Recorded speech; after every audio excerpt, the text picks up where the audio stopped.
friend. It's time for another story. This time I'm reading a whole book for you. I am ready. I have my dog snuggled on my lap. I have my cocoa at my side, my book in my hands, and the fire is burning brightly. So if you settle down, close your eyes and listen.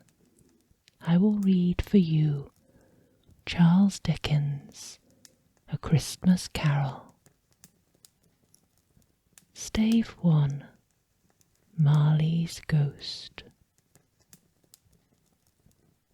Marley was dead to begin with. There is no doubt whatever about that. The register of his burial was signed by the clergyman, the clerk, the undertaker, and the chief mourner.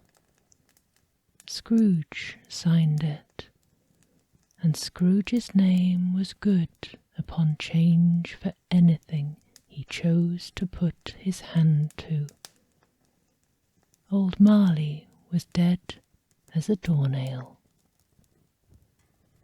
Mind, I don't mean to say that I know of my own knowledge what there is particularly dead about a doornail. I might have been inclined myself to regard a coffin nail as the deadest piece of ironmongery in the trade, but the wisdom of our ancestors is in the simile, and my unhallowed hands shall not disturb it, or the country's done for. You will therefore permit me to repeat emphatically that Marley was as dead as a doornail. Scrooge knew he was dead? Of course he did. How could it be otherwise? Scrooge and he were partners for I don't know how many years. Scrooge was his sole executor, his sole administrator, his sole assign, his sole residuary legate, his sole friend, his sole mourner. And even Scrooge was not so dreadfully cut up by the sad event, but that he was an excellent man of business on the very day of the funeral, and solemnized it with an undoubted bargain. The mention of Marley's funeral brings me back to the point I started from. There is no doubt that Marley was dead. This must be distinctly understood, or nothing wonderful can come from the story I'm going to relate. If we were not particularly convinced that Hamlet's father died before the play began, there would be nothing more remarkable in his taking a stroll at night in an easterly wind upon his own ramparts than there would be in any other middle-aged gentleman rashly turning out after dark in a breezy spot, say St. Paul's churchyard, for instance, literally to astonish his son's weak mind. Scrooge never painted out old Marley's name. There it stood, years afterwards, upon the warehouse door, Scrooge and Marley. The firm was known as Scrooge and Marley. Sometimes people new to the business called Scrooge Scrooge, and sometimes Marley, but he answered to both names. It was all the same to him. Oh, but he was a tight-fisted hand at the grindstone, Scrooge, a squeezing, wrenching, grasping, scraping, clutching, covetous old sinner, hard and sharp as flint, from which no steel had ever struck out generous fire. Secret and self-contained, and solitary as an oyster, the cold within him froze his old features, nipped his pointed nose, shrivelled his cheeks, stiffened his gait, made his eyes red, his thin lips blue, and spoke out shrewdly in his grating voice. A frosty rime was on his head, and on his eyebrows and his wiry chin. He carried his own low temperature always about with him. He iced his office in the dog days, and didn't thaw it 1 degree at Christmas. External heat and cold had little influence on Scrooge. No warmth could warm, no wintry weather chill him. No wind that blew was bitterer than he. No falling snow was more intent upon its purpose. No pelting rain less open to entreaty. Foul weather didn't know where to have him. The heaviest rain and snow and hail and sleet could boast of the advantage over him in only one respect. They often came down handsomely, and Scrooge never did. Nobody ever stopped him in the street to say with gladsome looks, "My dear Scrooge, how are you? When will you come to see me?" No beggars implored him to bestow a trifle. No children asked him what it was o'clock. No man or woman ever once in all his life inquired the way to such and such a place of Scrooge. Even the blind men's dogs appeared to know him, and when they saw him coming on, would tug their owners into doorways and up courts, and then would wag their tails as though they said, "No eye at all is better than an evil eye, dark master." But what did Scrooge care? It was the very thing he liked, to edge his way along the crowded paths of life, warning all human sympathy to keep its distance, was what the knowing ones called nuts to Scrooge. Once upon a time, of all the good days in the year, on Christmas Eve, old Scrooge sat busy in his counting-house. It was cold, bleak, biting weather, foggy withal, and he could hear the people in the court outside go wheezing up and down, beating their hands upon their breasts and stamping their feet upon the pavement stones to warm them. The city clocks had only just gone 3, but it was quite dark already.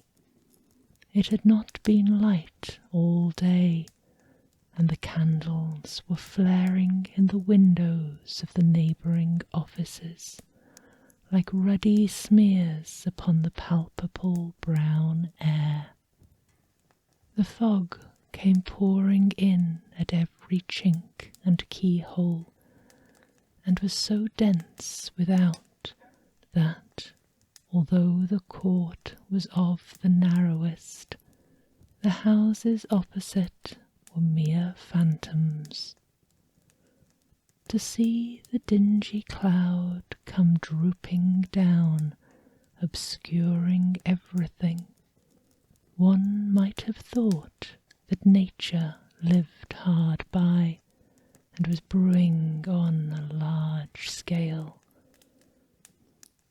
The door of Scrooge's counting-house was open, that he might keep his eye upon his clerk, who, in a dismal little cell beyond, a sort of tank, was copying letters. Scrooge had a very small fire, but the clerk's fire was so very much smaller that it looked like one coal. But he couldn't replenish it, for Scrooge kept the coal-box in his own room, and so surely as the clerk came in with the shovel, the master predicted that it would be necessary for them to part, wherefore the clerk would put on his white comforter and tried to warm himself at the candle, in which effort, not being a man of strong imagination, he failed. "A Merry Christmas, Uncle! God save you!"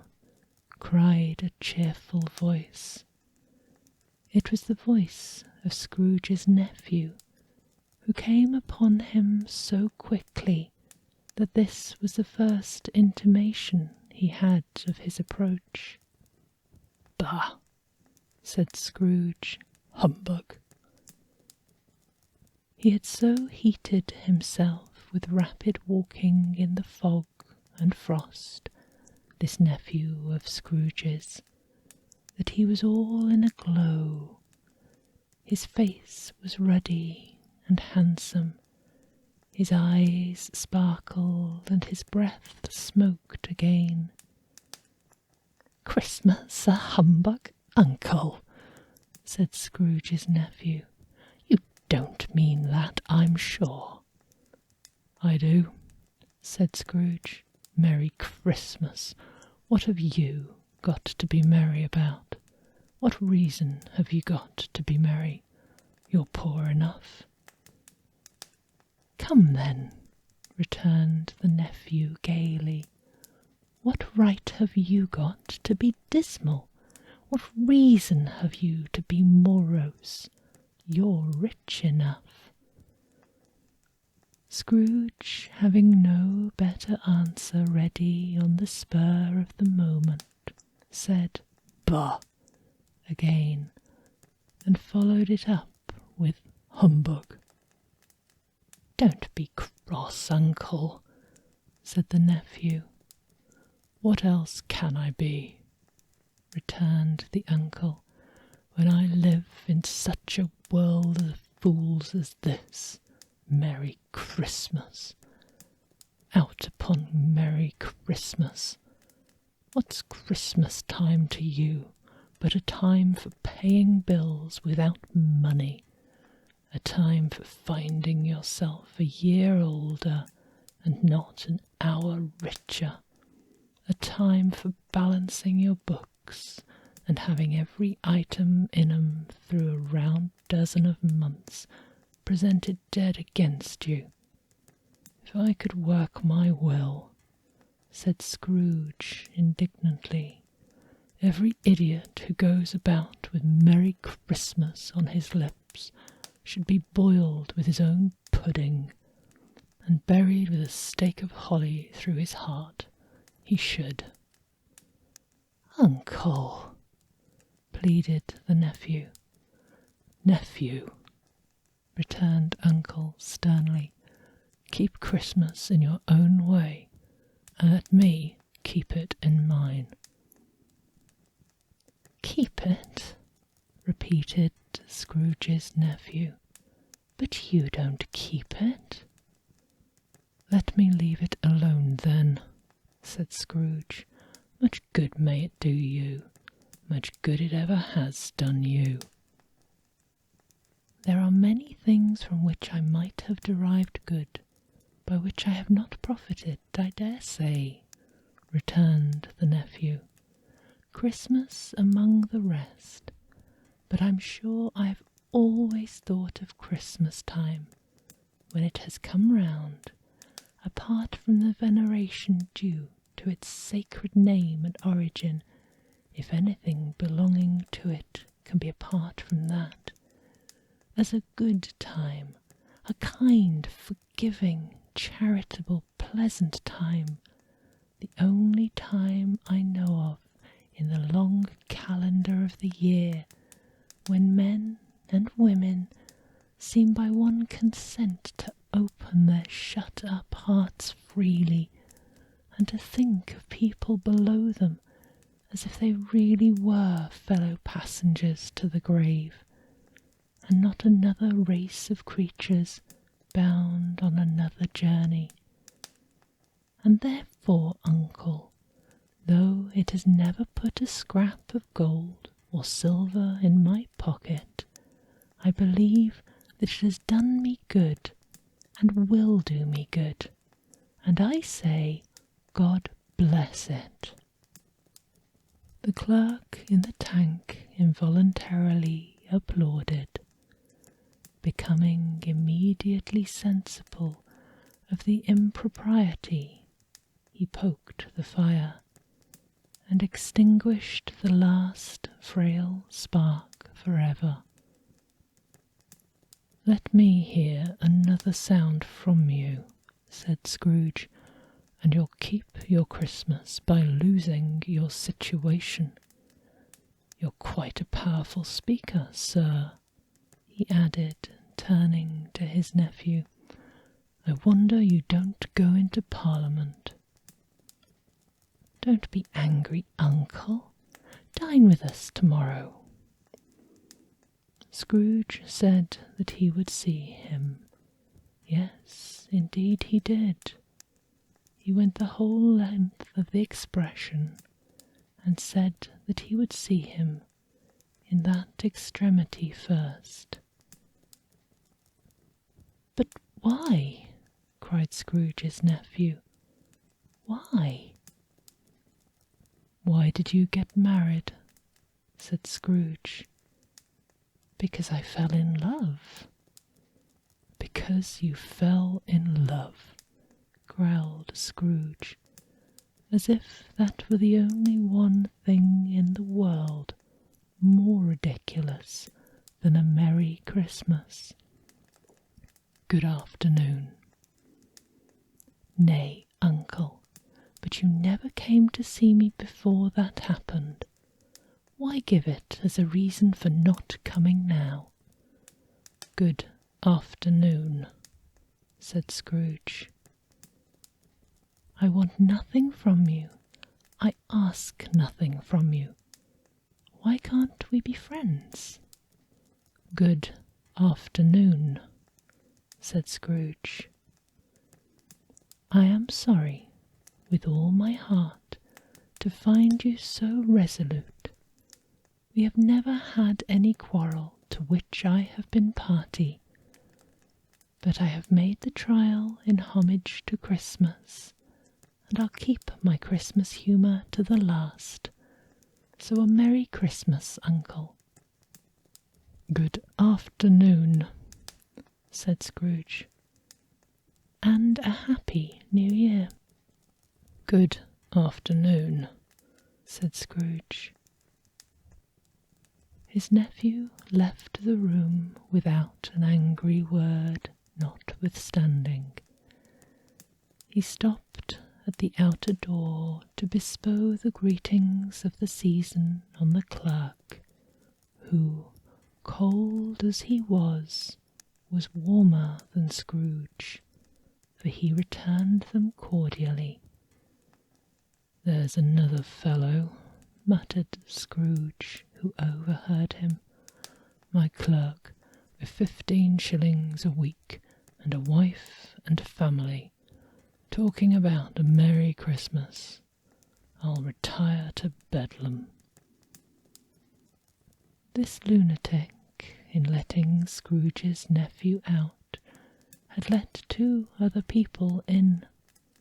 They were portly gentlemen, pleasant to behold, and now stood with their hats off in Scrooge's office. They had books and papers in their hands and bowed to him. "Scrooge and Marley's, I believe," said the one gentleman, referring to his list. "Have I the pleasure of addressing Mr. Scrooge or Mr. Marley?" "Mr. Marley has been dead these 7 years," Scrooge replied. "He died 7 years ago this very night." "We have no doubt his liberality is well represented by his surviving partner," said the gentleman, presenting his credentials. It certainly was, for they had been 2 kindred spirits.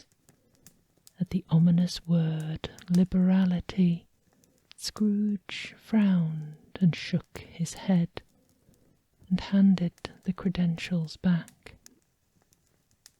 "At this festive season of the year, Mr. Scrooge," said the gentleman, taking up a pen, "it is more than usually desirable that we should make some slight provision for the poor and destitute, who suffer greatly at the present time. Many thousands are in want of common necessities. Hundreds of thousands are in want of common comfort, sir." "Are there no prisons?" asked Scrooge. "Plenty of prisons," said the gentleman, laying down the pen again. "And the Union workhouses?" demanded Scrooge. "Are they still in operation?" "They are still," returned the gentleman. "I wish I could say they were not." "The treadmill and the poor law are in full vigour, then?" said Scrooge. "Both very busy, sir." "Oh, I was afraid, from what you said at first, that something had occurred to stop them in their useful course," said Scrooge. "I am very glad to hear it." "Under the impression that they are scarcely furnished Christian cheer of body or mind to the multitude," returned the gentleman, "a few of us are endeavouring to raise a fund to buy the poor some meat and drink and a means of warmth. We choose this time because it is a time of all others when want is keenly felt and abundance rejoices. What shall I put you down for?" "Nothing," Scrooge replied. "So you wish to be anonymous?" "I wish to be left alone," said Scrooge. "Since you ask me what I wish, gentlemen, that is my answer. I don't make merry myself at Christmas, and I can't afford to make idle people merry. I help to support the establishments I have mentioned. They cost enough, and those who are badly off must go there." "Many can't go there, and many would rather die." "If they would rather die," said Scrooge, "they had better do it, and decrease the surplus population. Besides, excuse me, I don't know that." "But you might know it," observed the gentleman. "It's not my business," Scrooge returned. It's enough for a man to understand his own business, and not to interfere with other people's. Mine occupies me constantly. Good afternoon, gentlemen." Seeing clearly that it would be useless to pursue their point, the gentleman withdrew. Scrooge resumed his labours with an improved opinion of himself, and in a more facetious temper than was usual with him. Meanwhile the fog and darkness thickened, so that people ran about with flaring links, proffering their services to go before horses in carriages and conduct them on their way. The ancient tower of a church, whose gruff old bell was always peeping slyly down at Scrooge out of a Gothic window in the wall, became invisible, and struck the hours and quarters in the clock with tremendous vibrations afterwards, as if its teeth were chattering in its frozen head up there. The cold became intense. In the main street at the corner of the court, some labourers were repairing the gas pipes, and had lighted a great fire in a brazier, round which a party of ragged men and boys were gathered, warming their hands and winking their eyes before the blaze in rapture. The water plug being left in solitude, its overflowings suddenly congealed, turned to misanthropic ice. The brightness of the shops where holly sprigs and berries crackled in the lamp heat of the windows made pale faces ruddy as they passed.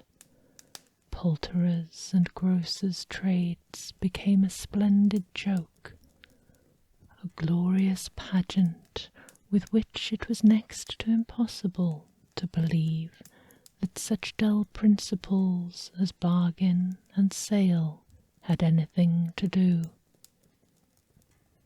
The Lord Mayor in the stronghold of the mighty mansion gave orders to his 50 cooks and butlers to keep Christmas as a Lord Mayor's household should, and even the little tailor, whom he had fined 5 shillings on the previous Monday for being drunk and bloodthirsty in the streets, stirred up tomorrow's pudding in his garret, while his lean wife and the baby sallied out to buy the beef.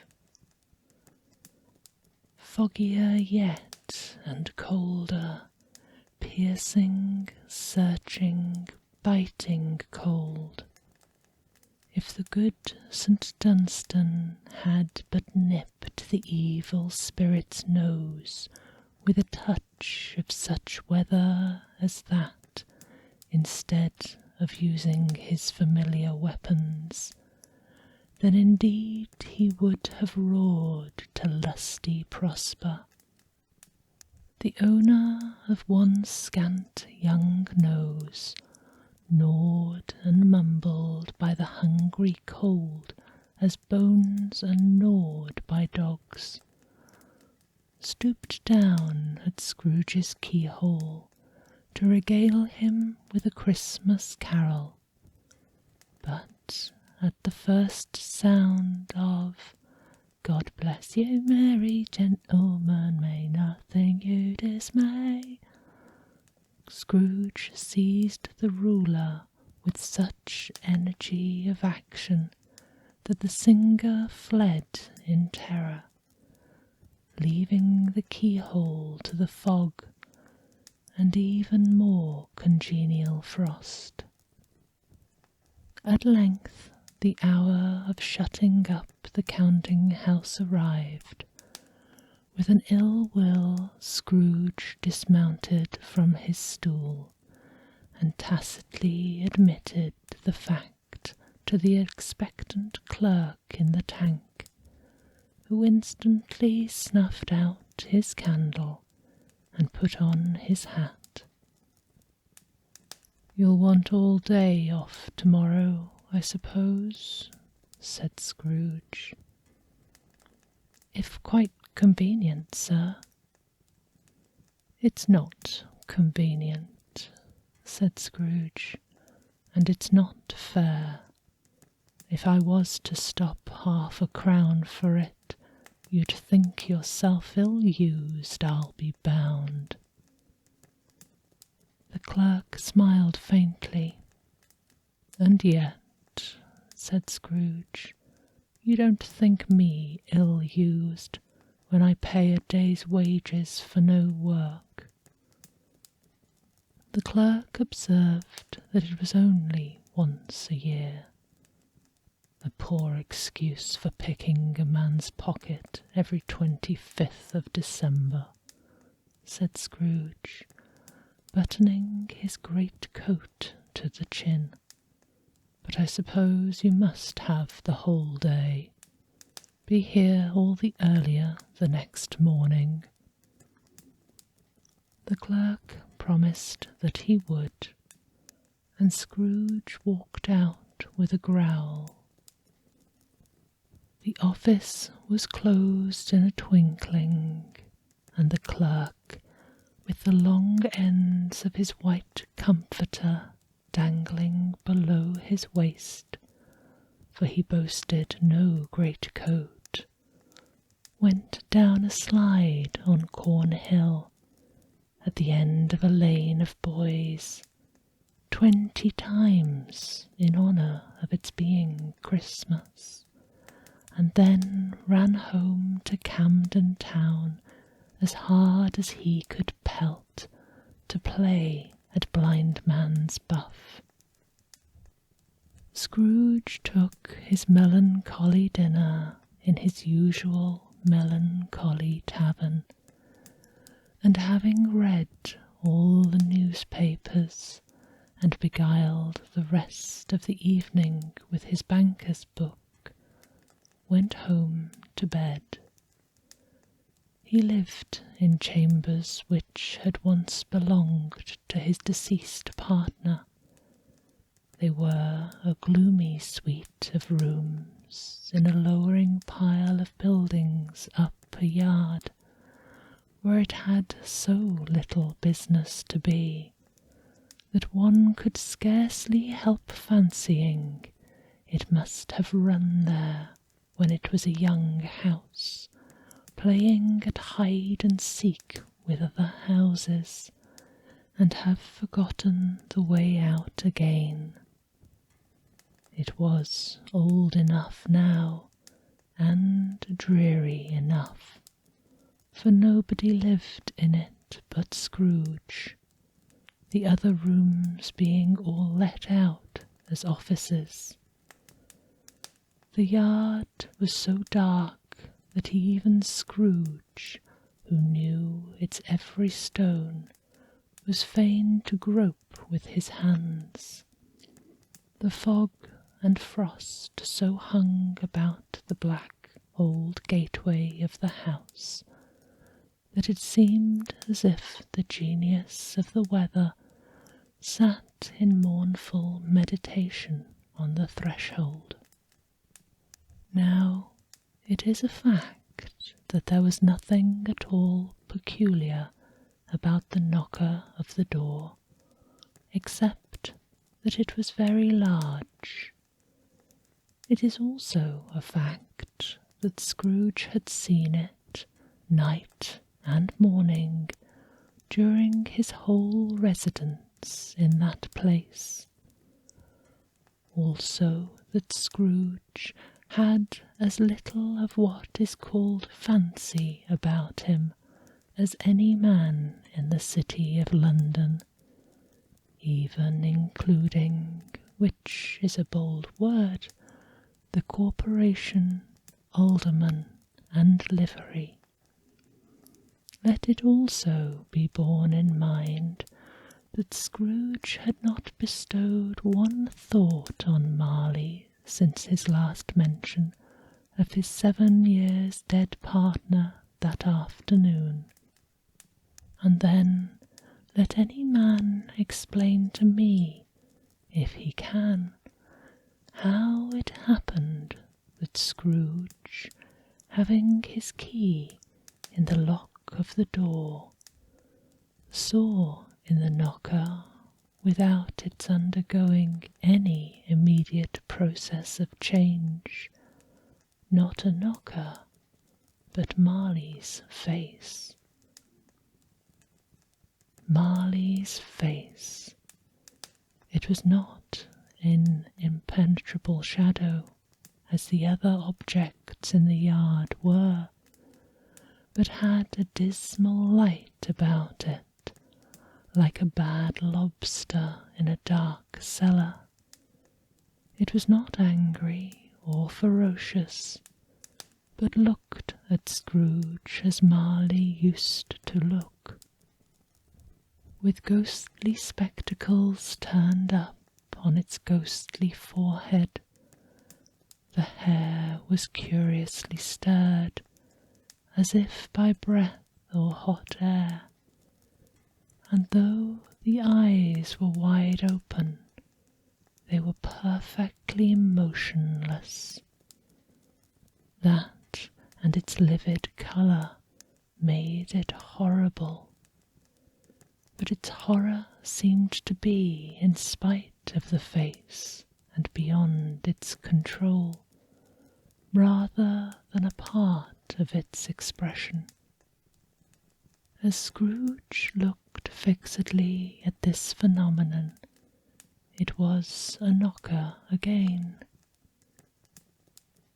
To say that he was not startled, or that his blood was not conscious of a terrible sensation to which it had been a stranger from infancy, would be untrue. But he put his hand upon the key he had relinquished, turned it sturdily, walked in, and lighted his candle. He did pause with a moment's irresolution before he shut the door, and he did look cautiously behind it first, as if he half expected to be terrified with the sight of Marley's pigtail sticking out into the hall. But there was nothing on the back of the door except the screws and nuts that held the knocker on. So he said, "Pooh, pooh," and closed it with a bang. The sound resounded through the house like thunder. Every room above and every cask in the wine merchant's cellars below appeared to have a separate peal of echoes of its own. Scrooge was not a man to be frightened by echoes. He fastened the door and walked across the hall and up the stairs, slowly, too, trimming his candle as he went. You may talk vaguely about driving a coach and six up a good old flight of stairs, or through a bad young Act of Parliament, but I mean to say you might have got a hearse up that staircase and taken it broadwise, with the splinter bar towards the wall and the door towards the balustrades, and done it easily. There was plenty of width for that, and room to spare. which is perhaps the reason why Scrooge thought he saw a locomotive hearse going on before him in the gloom. Half a dozen gas lamps out of the street wouldn't have lighted the entry too well, so you may suppose that it was pretty dark with Scrooge's dip. Up Scrooge went, not caring a button for that. Darkness is cheap, and Scrooge liked that. But before he shut his heavy door, he walked through his rooms to see that all was right. He had just enough recollection of the face to desire to do that. Sitting room, bedroom, lumber room, all as they should be. Nobody under the table, nobody under the sofa. A small fire in the grate, spoon and basin ready, and the little saucepan of gruel. Scrooge had a cold in his head. Upon the hob. Nobody under the bed, nobody in the closet, nobody in his dressing gown, which was hanging up in a suspicious attitude against the wall. Lumber room as usual, old fire guard, old shoes, 2 fish baskets, washing stand on 3 legs, and a poker. Quite satisfied, he closed his door and locked himself in, double locked himself in, which was not his custom. Thus secured against surprise, he took off his cravat, put on his dressing gown and slippers and his nightcap, and sat down before the fire to take his gruel. It was a very low fire indeed, nothing on such a bitter night. He was obliged to sit close to it and brood over it before he could extract the least sensation of warmth from such a handful of fuel.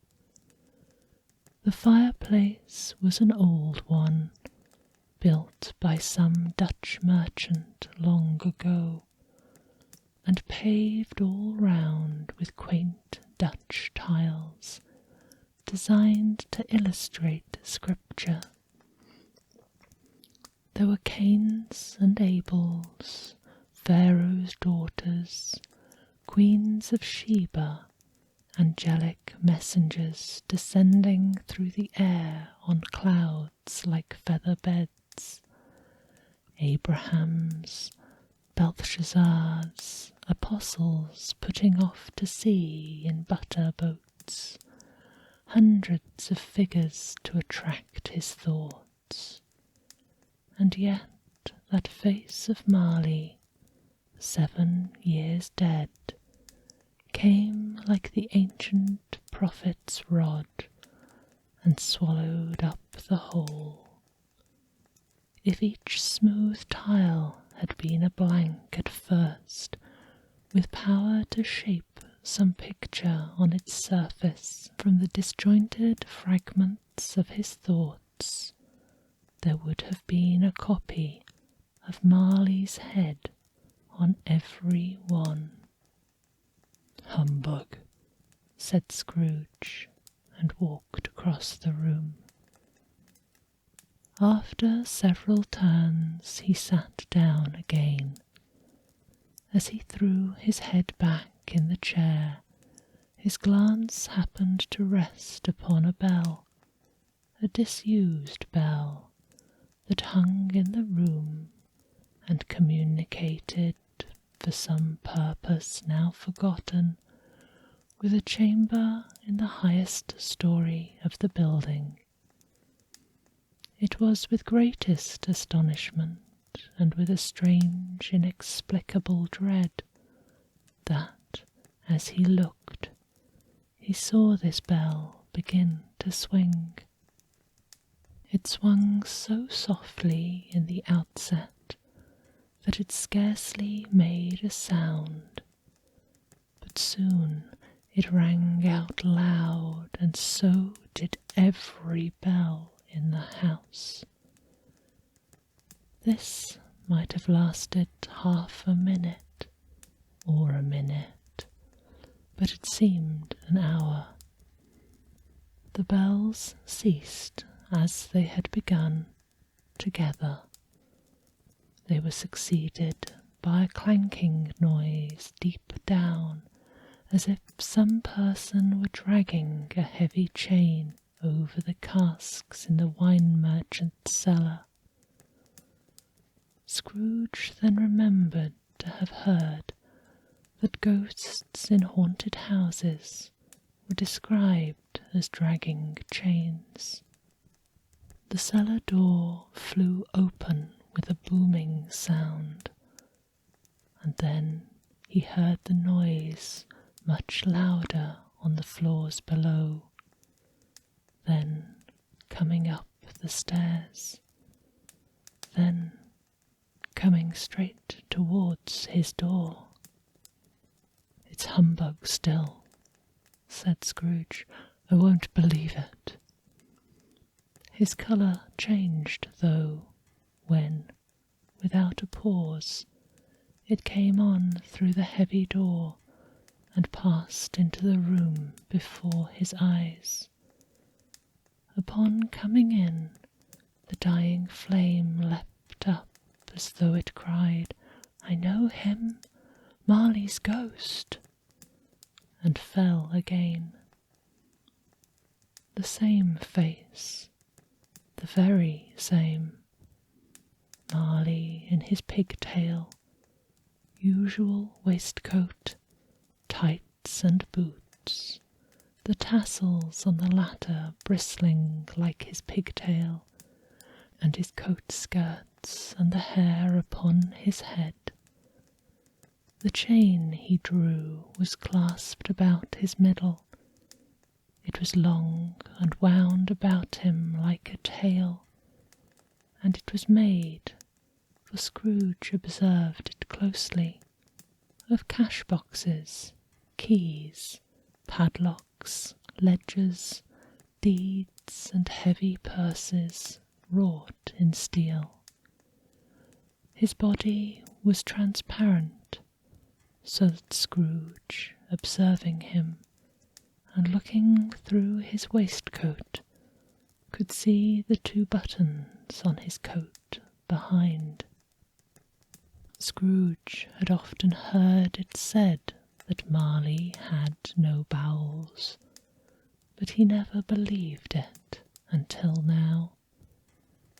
No, nor did he believe it even now, though he looked the phantom through and through, and saw it standing before him, though he felt the chilling influence of its death-cold eyes, and marked the very texture of the folded kerchief bound about its chin and head, which wrapper he had not observed before. He was still incredulous, and fought against his senses. "How now?" said Scrooge, caustic and cold as ever. "What do you want with me?" Much. Marley's voice, no doubt about it. "Who are you?" "Ask me who I was." "Who were you, then?" said Scrooge, raising his voice. "You're particular for a shade," he was going to say, to a shade, but substituted this as more appropriate. In life I was your partner, Jacob Marley. Can you sit down? Asked Scrooge, looking doubtfully at him. I can. Do it, then. Scrooge asked the question because he didn't know whether a ghost so transparent might find himself in a condition to take a chair, and felt that in the event of its being impossible, it might involve the necessity of an embarrassing explanation. But the ghost sat down on the opposite side of the fireplace, as if he were quite used to it. You don't believe in me, observed the ghost. I don't, said Scrooge. What evidence would you have of my reality beyond that of your own senses? I don't know, said Scrooge. Why do you doubt your own senses? Because, said Scrooge, a little thing affects them. A slight disorder of the stomach makes them cheats. You may be an undigested bit of beef, a blot of mustard, a crumb of cheese, a fragment of underdone potato. There's more of gravy than of grave about you, whatever you are. Scrooge was not much in the habit of cracking jokes, nor did he feel in his heart by any means waggish then. The truth is that he tried to be smart as a means of distracting his own attention and keeping down his terror, for the spectre's voice disturbed the very marrow in his bones.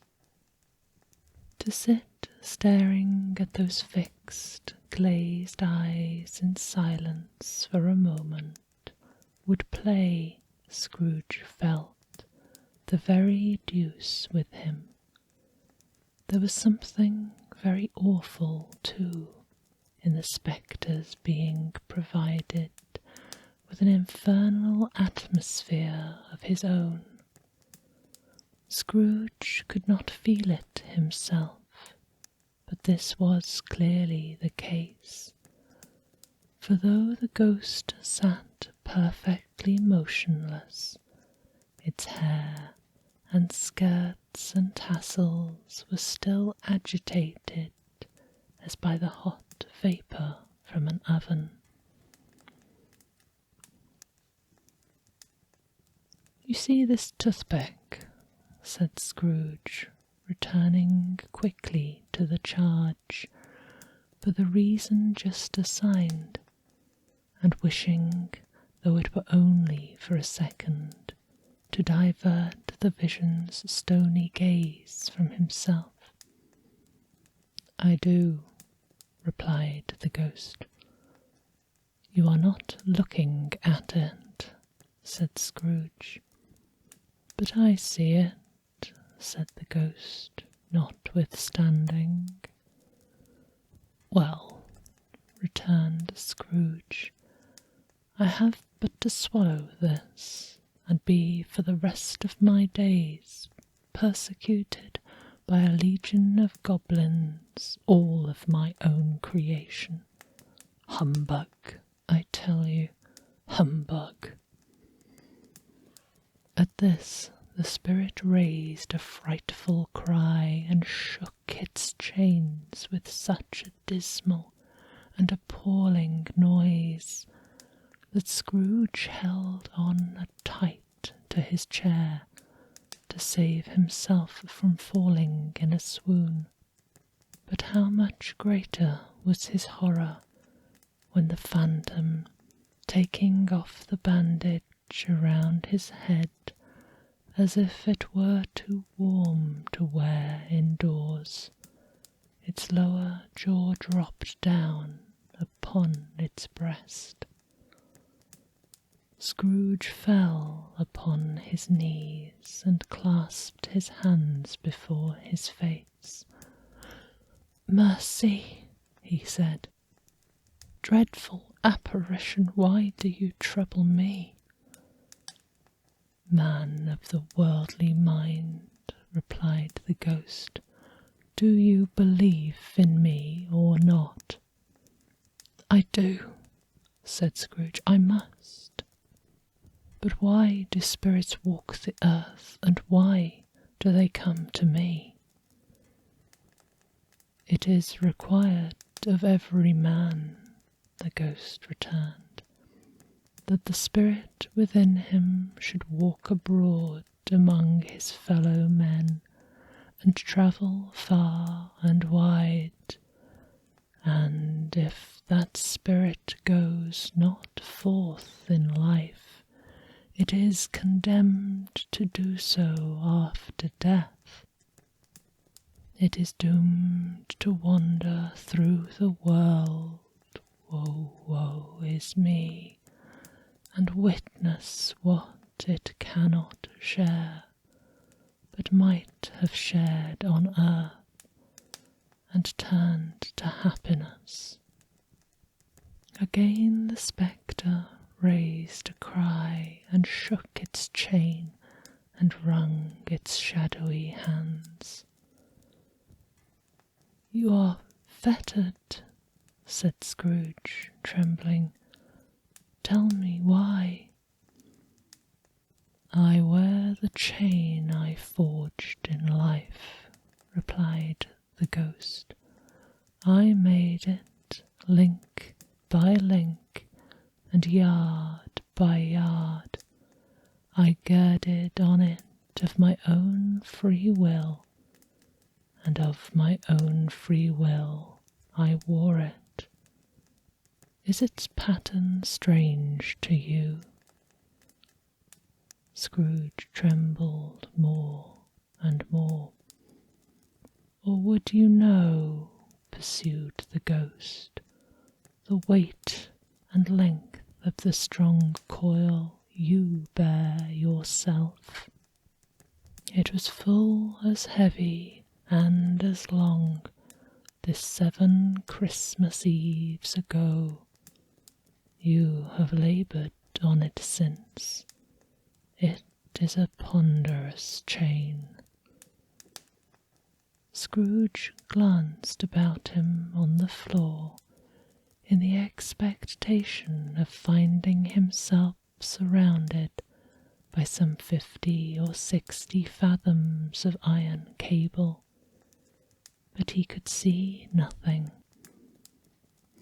"Jacob," he said imploringly, "old Jacob Marley, tell me more. Speak comfort to me, Jacob." "I have none to give," the ghost replied. "It comes from other regions, Ebenezer Scrooge, and is conveyed by other ministers to other kinds of men. Nor can I tell you what I would. A very little more is all permitted to me. I cannot rest, I cannot stay, I cannot linger anywhere. My spirit never walked beyond our counting house. Mark me. In life my spirit never roved beyond the narrow limits of our money-changing hole. The weary journeys lie before me." It was a habit with Scrooge, whenever he became thoughtful, to put his hands in his breeches pockets. Pondering on what the ghost had said, he did so now, without lifting up his eyes or getting off his knees. "You must have been very slow about it, Jacob," observed Scrooge in a business-like manner, though with humility and deference. "Slow?" the ghost repeated. 7 years dead, mused Scrooge, and travelling all the time. "The whole time," said the ghost. "No rest, no peace, incessant torture of remorse." "You travel fast?" said Scrooge. "On the wings of the wind," replied the ghost. "You might have got over a great quantity of ground in 7 years," said Scrooge. The ghost, on hearing this, set up another cry, and clanked its chain so hideously in the dead silence of night that the ward would have been justified in indicting it for nuisance.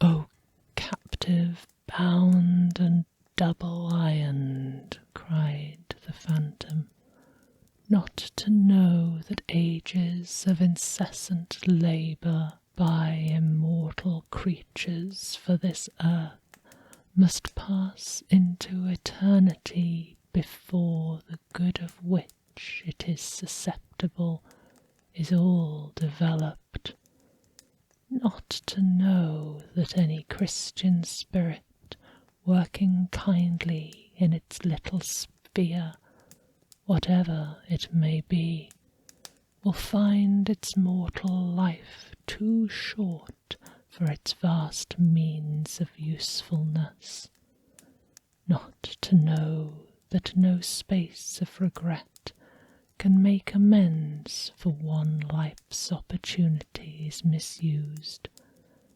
Yet such was I, oh, such was I." "But you were always a good man of business, Jacob," faltered Scrooge, who now began to apply this to himself. "Business!" cried the ghost, wringing its hands again. "Mankind was my business. The common welfare was my business. Charity, mercy, forbearance, and benevolence were all my business. The dealings of my trade were but a drop of water in the comprehensive ocean of my business." It held up its chain at arm's length, as if that were the cause of all its unavailing grief, and flung it heavily on the ground. "At this time of the rolling year," the spectre said, "I suffer most. Why did I walk through crowds of fellow beings with my eyes turned down, and never raise them to that blessed star which led the wise men to a poor abode? Were there no poor homes to which its life would have conducted me?" Scrooge was very much dismayed to hear the spectre going on at this rate, and began to quake exceedingly. "Hear me," cried the ghost. "My time is nearly gone." "I will," said Scrooge, "but don't be hard upon me. Don't be flowery, Jacob, pray. How is it that I appear before you in a shape that you can see, I may not tell. I have sat invisible beside you many and many a day. This was not an agreeable idea. Scrooge shivered and wiped the perspiration from his brow. That is no light part of my penance, pursued the ghost. I am here tonight to warn you that you have yet a chance and hope of escaping my fate, a chance and a hope of my procuring Ebenezer. You were always a good friend to me, said Scrooge. Thank ye. You will be haunted, resumed the ghost, by 3 spirits. Scrooge's countenance fell almost as low as the ghost's had done. Is that the chance and hope you mentioned, Jacob? He demanded in a faltering voice. It is. I think I'd rather not, said Scrooge. Without their visits, said the ghost, you cannot hope to shun the path I tread. Expect the first to visit tomorrow when the bell tolls 1. Couldn't I take 'em all at once and have it over, Jacob? Hinted Scrooge. Expect the second on the next night at the same hour, the third upon the next night, when the last stroke of 12 has ceased to vibrate. Look to see me no more, and look that, for your own sake, you remember what has passed between us.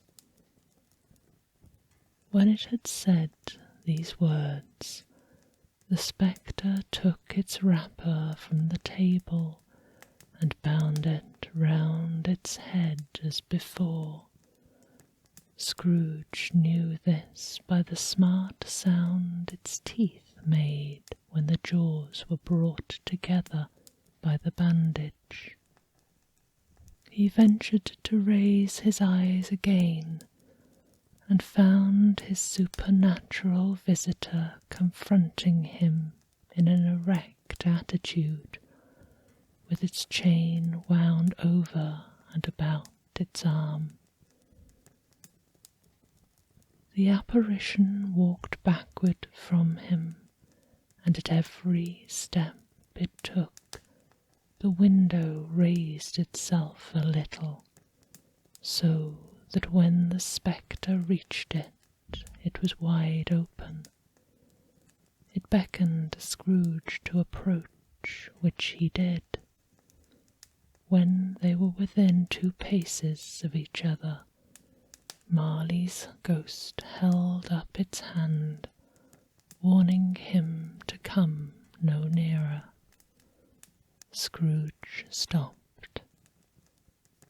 Not so much in obedience as in a surprise and fear, for on the raising of the hand he became sensible of confused noises in the air, incoherent sounds of lamentation and regret, wailings inexpressibly sorrowful and self-accusatory.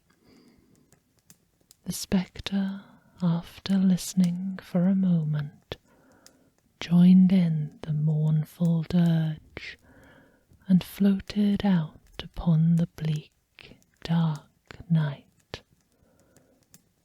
Scrooge followed to the window, desperate in his curiosity. He looked out. The air was filled with phantoms wandering hither and thither in restless haste, and moaning as they went. Every one of them wore chains like Marley's ghost. Some few, they might be guilty governments, were linked together. None were free. Many had been personally known to Scrooge in their lives. He had been quite familiar with one old ghost in a white waistcoat, with a monstrous iron safe attached to its ankle, who cried piteously at being unable to assist a wretched woman with an infant on whom it saw below upon a doorstep. The misery with them all was clearly that they sought to interfere for good in human matters, and had lost the power forever. Whether these creatures faded into mist, or mist enshrouded them, he could not tell, but they and their spirit voices faded together, and the night became as it had been when he walked home. Scrooge closed the window and examined the door by which the ghost had entered. It was double locked, as he had locked it with his own hands, and the bolts were undisturbed. He tried to say humbug, but stopped at the first syllable, and being from the emotions he had undergone, or the fatigues of the day, or his glimpses of the invisible world, or the dull conversations of the ghost, or the lateness of the hour, much in need of repose, went straight to bed without undressing, and fell asleep upon the instant. Stave 2. The first of the three spirits. When Scrooge awoke, it was so dark that looking out of bed he could scarcely distinguish the transparent window from the opaque walls of his chamber. He was endeavouring to pierce the darkness with his ferret eyes when the chimes of a neighbouring clock struck the 4 quarters. So he listened for the hour.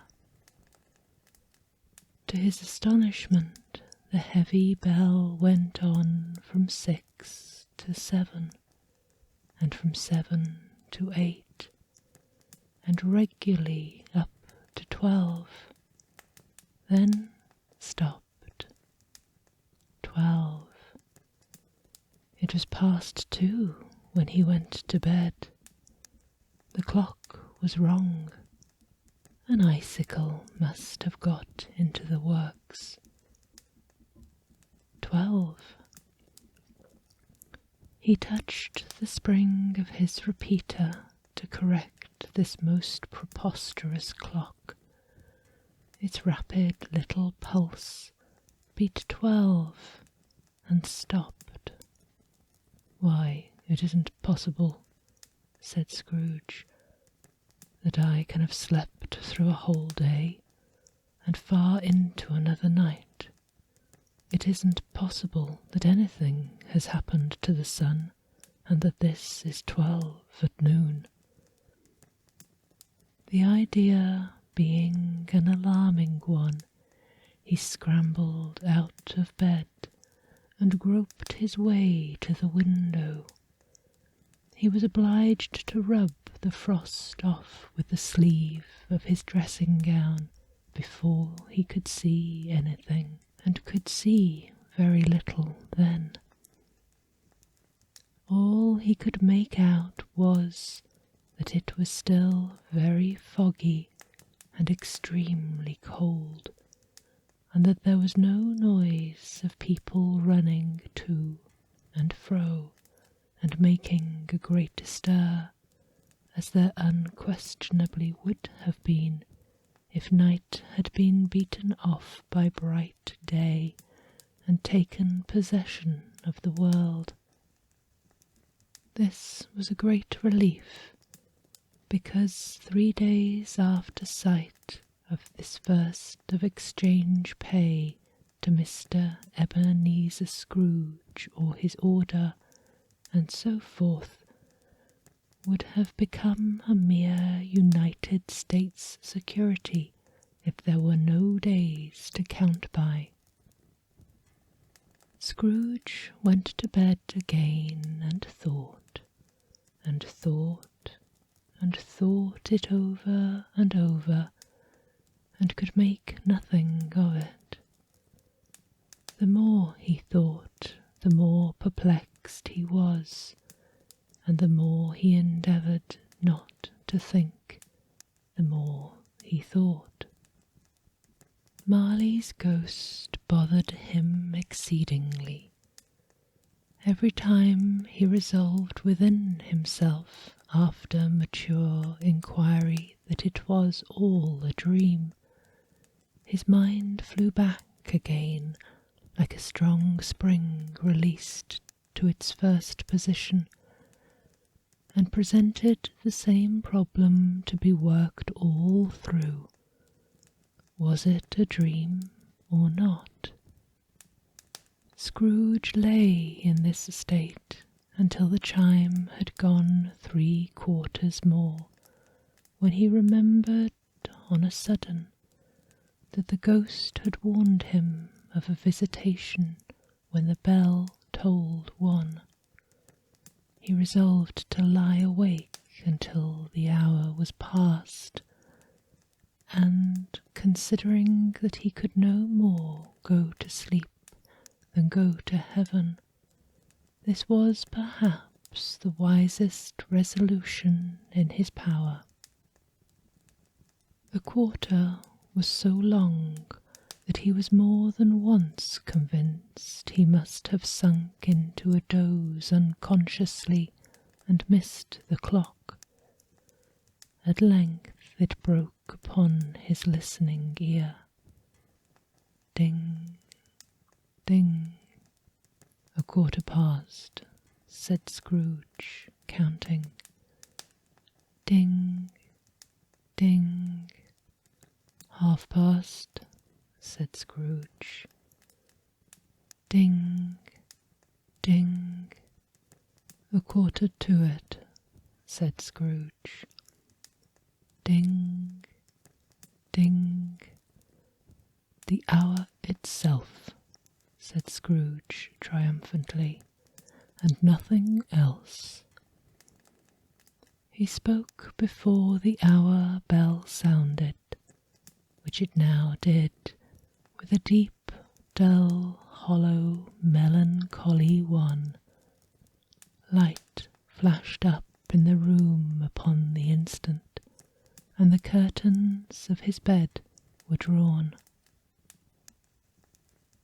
The curtains of his bed were drawn aside, I tell you, by a hand. Not the curtains at his feet, nor the curtains at his back, but those to which his face was addressed.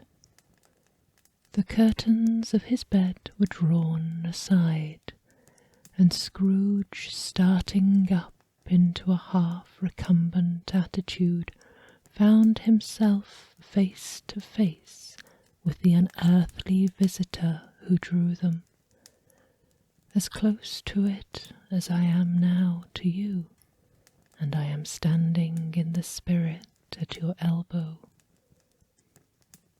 It was a strange figure, like a child, yet not so like a child as like an old man, viewed through some supernatural medium, which gave him the appearance of having receded from the view, and being diminished to to a child's proportions. Its hair, which hung about its neck and down its back, was white as if with age, and yet the face had not a wrinkle on it, and the tenderest bloom was on its skin. The arms were very long and muscular, the hands the same, as if its hold were of an uncommon strength. Its legs and feet, most delicately formed, were like those upper members bare. It wore a tunic of the purest white, and round its waist was bound a lustrous belt, the sheen of which was beautiful. It held a branch of fresh green holly in its hand, and in singular contradiction of that wintry emblem, had its dress trimmed with summer flowers. But the strangest thing about it was, that from the crown of its head there sprang a bright, clear jet of light, by which all of this was visible, and which was doubtless the occasion of its using, in its duller moment, a great extinguisher for a cap, which it now held under its arm. Even this, though, when Scrooge looked at it with increasing steadiness, was not its strangest quality, for, as its belt sparkled and glittered, now in one part and now in another, and what was light one instant at another time was dark, so the figure itself fluctuated in its distinctness, being now a thing with one arm, now with one leg, now with 20 legs, now a pair of legs without a head, now a head without a body, of which dissolving parts no outline would be visible in the dense gloom wherein they melted away. And in the very wonder of this, it would be itself again, distinct and clear as ever. "Are you the spirit, sir, whose coming was foretold to me?" asked Scrooge. "I am." The voice was soft and gentle, singularly low, as if, instead of being so close behind him, it were at a distance. "Who and what are you?" Scrooge demanded. "I am the ghost of Christmas past." "Long past?" inquired Scrooge, observant of its dwarfish stature. "No, your past." Perhaps Scrooge could not have told anybody why, if anybody could have asked him, but he had a special desire to see the spirit in his cap, and begged him to be covered. "What!" exclaimed the ghost, "would you so soon put out with worldly hands the light I give? Is it not enough that you are one of those passions that made this cap, and force me through whole trains of years to wear it low upon my brow?" Scrooge reverently disclaimed all intention to offend or any knowledge of having wilfully bonneted the spirit at any period of his life. He then made bold to enquire what business brought him there. "Your welfare," said the ghost. Scrooge expressed himself much obliged, but could not help thinking that a night of unbroken rest would have been more conducive to that end. The spirit must have heard him thinking, for it said immediately, "Your reclamation, then, take heed." It put out its strong hand as it spoke and clasped him gently by the arm. "Rise and walk with me." It would have been in vain for Scrooge to plead that the weather and the hour were not adapted to pedestrian pursuits, that bed was warm and the thermometer a long way below freezing, that he was clad but lightly in his slippers, dressing gown and nightcap, and that he had a cold upon him at that time. The grasp, though gentle as a woman's hand, was not to be resisted. He rose, but finding that the spirit made towards the window, clasped its robe in supplication. "I am a mortal," Scrooge remonstrated, "and liable to fall."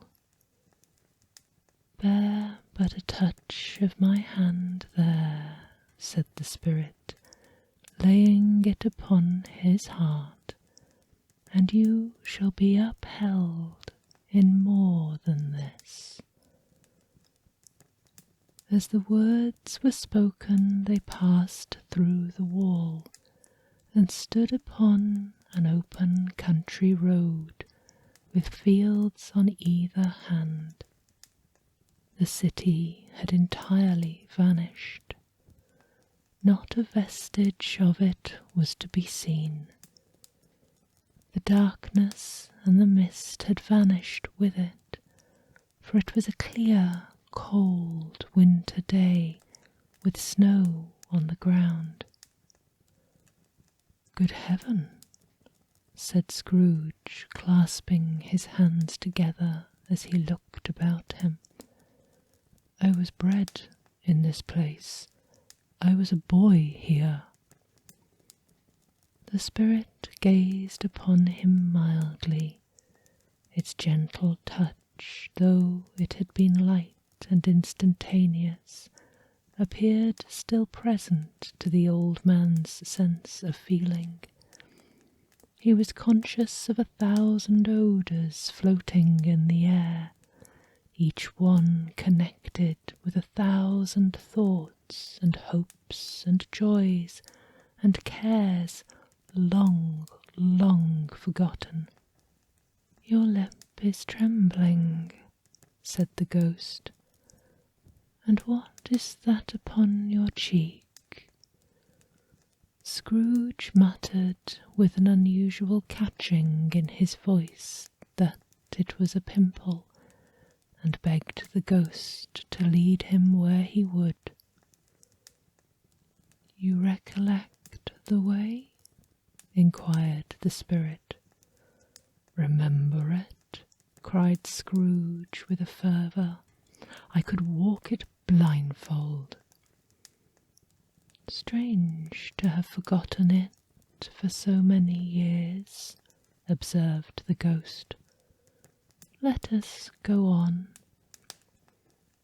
They walked along the road, Scrooge recognizing every gate and post and tree, until the little market town appeared in the distance with its bridge, its church and winding river.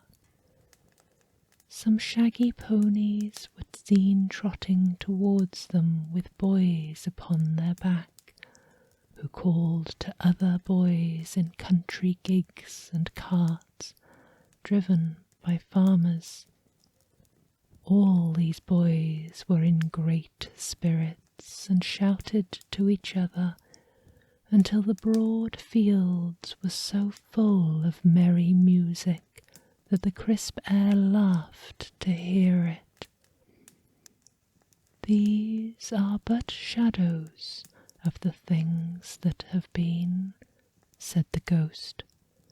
They have no consciousness of us.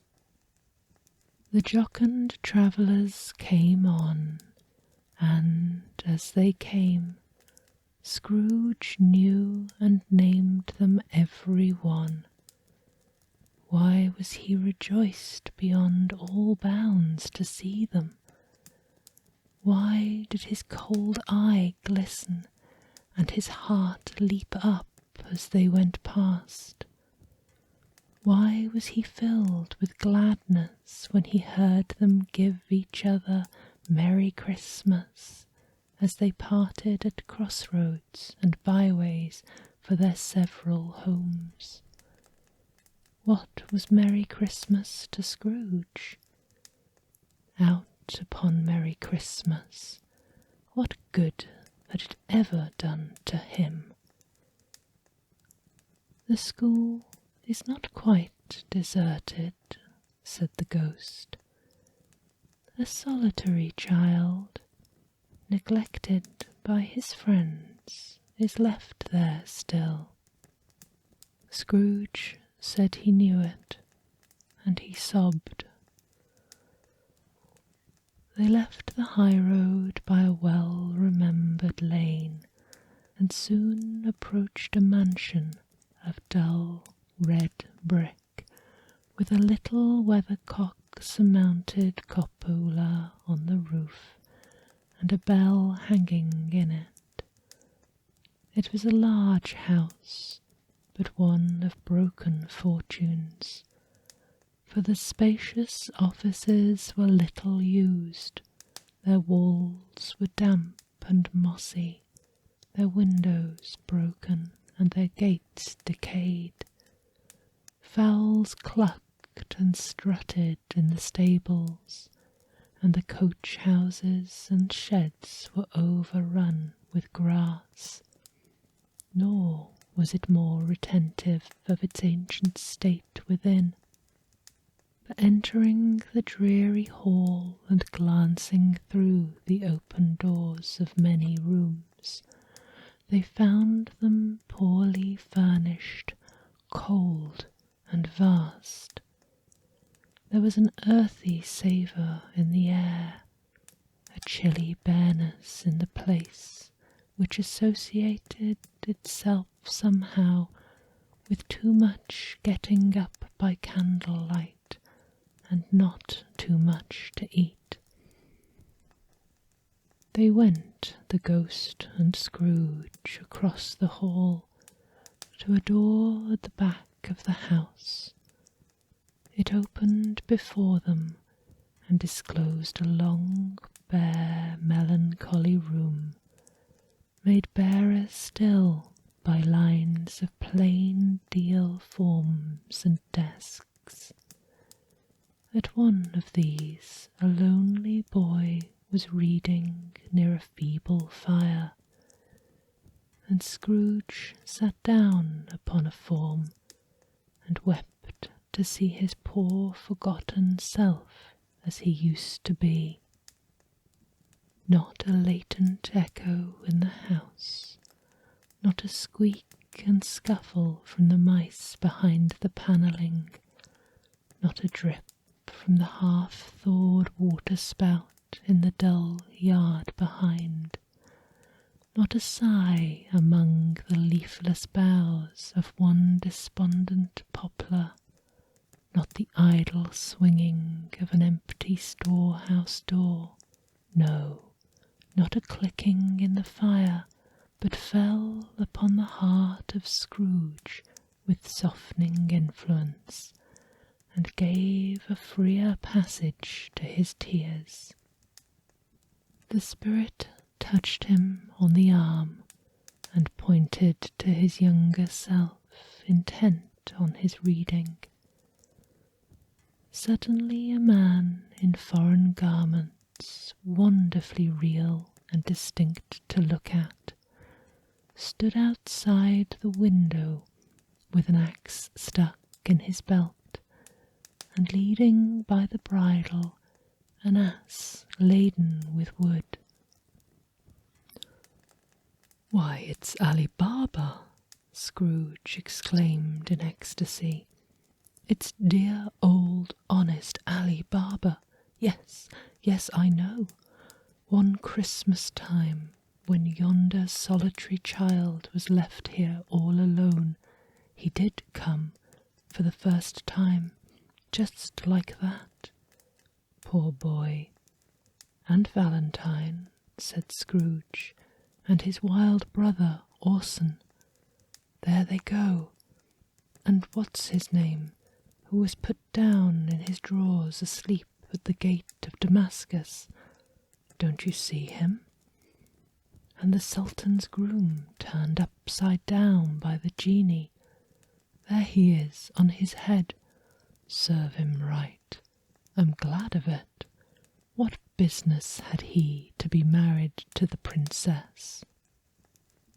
To hear Scrooge expending all the earnestness of his nature on such subjects in a most extraordinary voice between laughing and crying, and to see his heightened and excited face, would have been a surprise to his business acquaintances in the city indeed. "There's the parrot," cried Scrooge, "green body and yellow tail, with a thing like a lettuce growing out of the top of his head. There he is. Poor Robin Crusoe, he called him, when he came home again after sailing round the island. Poor Robin Crusoe. Where have you been, Robin Crusoe? The man thought he was dreaming, but he wasn't. It was the parrot, you know. There goes Friday, running for his life to the little creek. Halloo, hoop, halloo." Then, with a rapidity of transition very foreign to his usual character, he said, in pity for his former self, "Poor boy," and cried again. "I wish," Scrooge muttered, putting his hand in his pocket and looking about him, after drying his eyes with his cuff, "but it's too late now." "What is the matter?" asked the spirit. "Nothing," said Scrooge, "nothing. There was a boy singing a Christmas carol at my door last night. I should have liked to have given him something. That's all." The ghost smiled thoughtfully and waved its hand, saying as it did so, "Let us see another Christmas." Scrooge's former self grew larger at the words, and the room became a little darker and more dirty. The panels shrunk, the windows cracked, fragments of plaster fell out of the ceiling, and the naked laths were shown instead. But how all this was brought about, Scrooge knew no more than you do. He only knew that it was quite correct, that everything had happened so, that there he was, alone again, when all the other boys had gone home for the jolly holidays. He was not reading now, but walking up and down despairingly.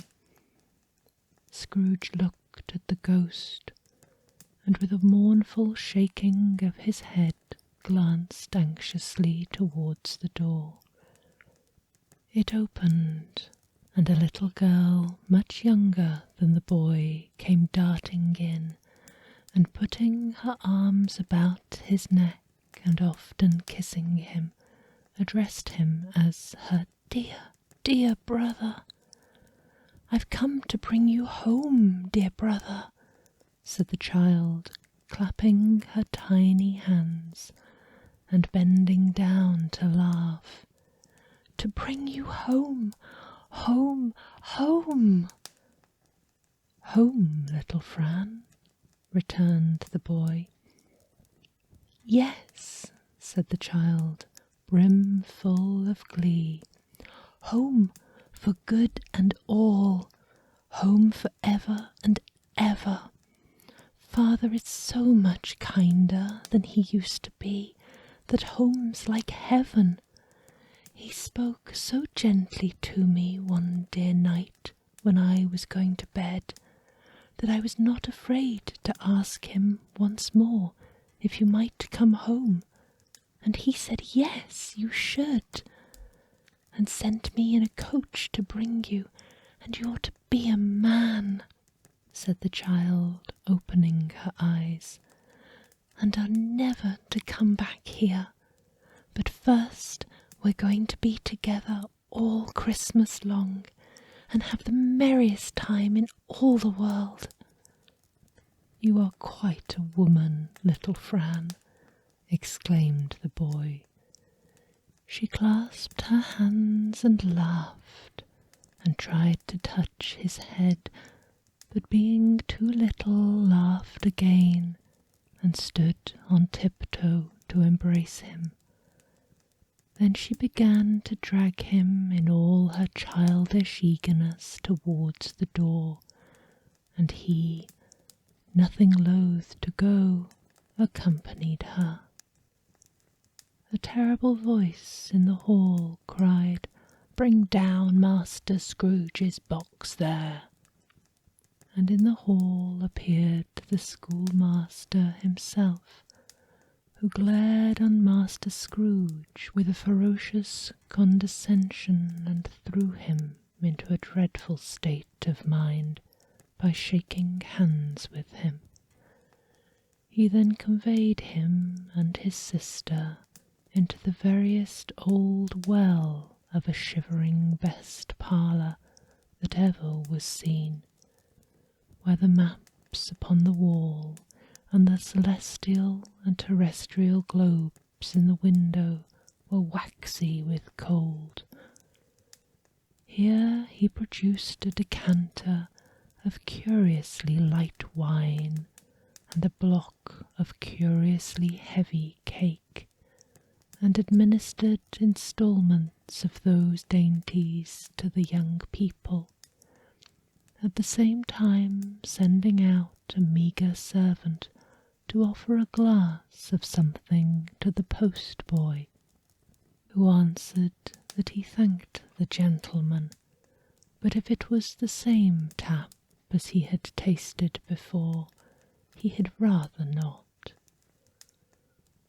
Master Scrooge's trunk being by this time tied on to the top of the chaise, the children bade the schoolmaster good-bye right willingly, and getting into it, drove gaily down the garden sweep, the quick wheels dashing the hoar-frost and snow off the dark leaves of the evergreens like spray. Always a delicate creature whom a breath might have withered, said the ghost, but she had a large heart. So she had, cried Scrooge. You're right. I will not gainsay it, spirit, God forbid. She died a woman, said the ghost, and had, as I think, children. One child, Scrooge returned. True, said the ghost, your nephew. Scrooge seemed uneasy in his mind, and answered briefly, yes. Although they had but that moment left the school behind them.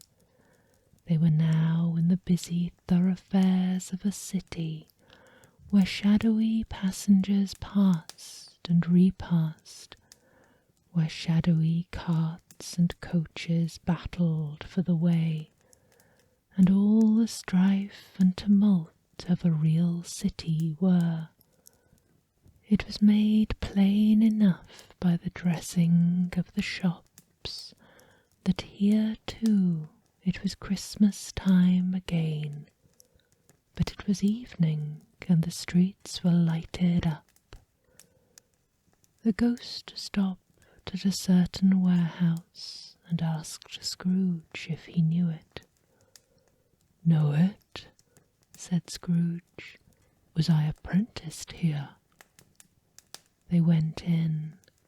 At the sight of an old gentleman in a Welsh wig sitting behind such a high desk that if he had been 2 inches taller he might have knocked his head against the ceiling, Scrooge cried in great excitement, "Why, it's old Fezziwig! Bless his heart, it's Fezziwig, alive again!" Old Fezziwig laid down his pen and looked up at the clock, which pointed to the hour of 7. He rubbed his hands, adjusted his capacious waistcoat, laughed all over himself from his shoes to his organ of benevolence, and called out in a comfortable, oily, rich, fat, jovial voice, "Yo-ho there, Ebenezer Dick!" Scrooge's former self, now a grown young man, came briskly in, accompanied by his fellow prentice. "Dick Wilkins, to be sure," said Scrooge to the ghost.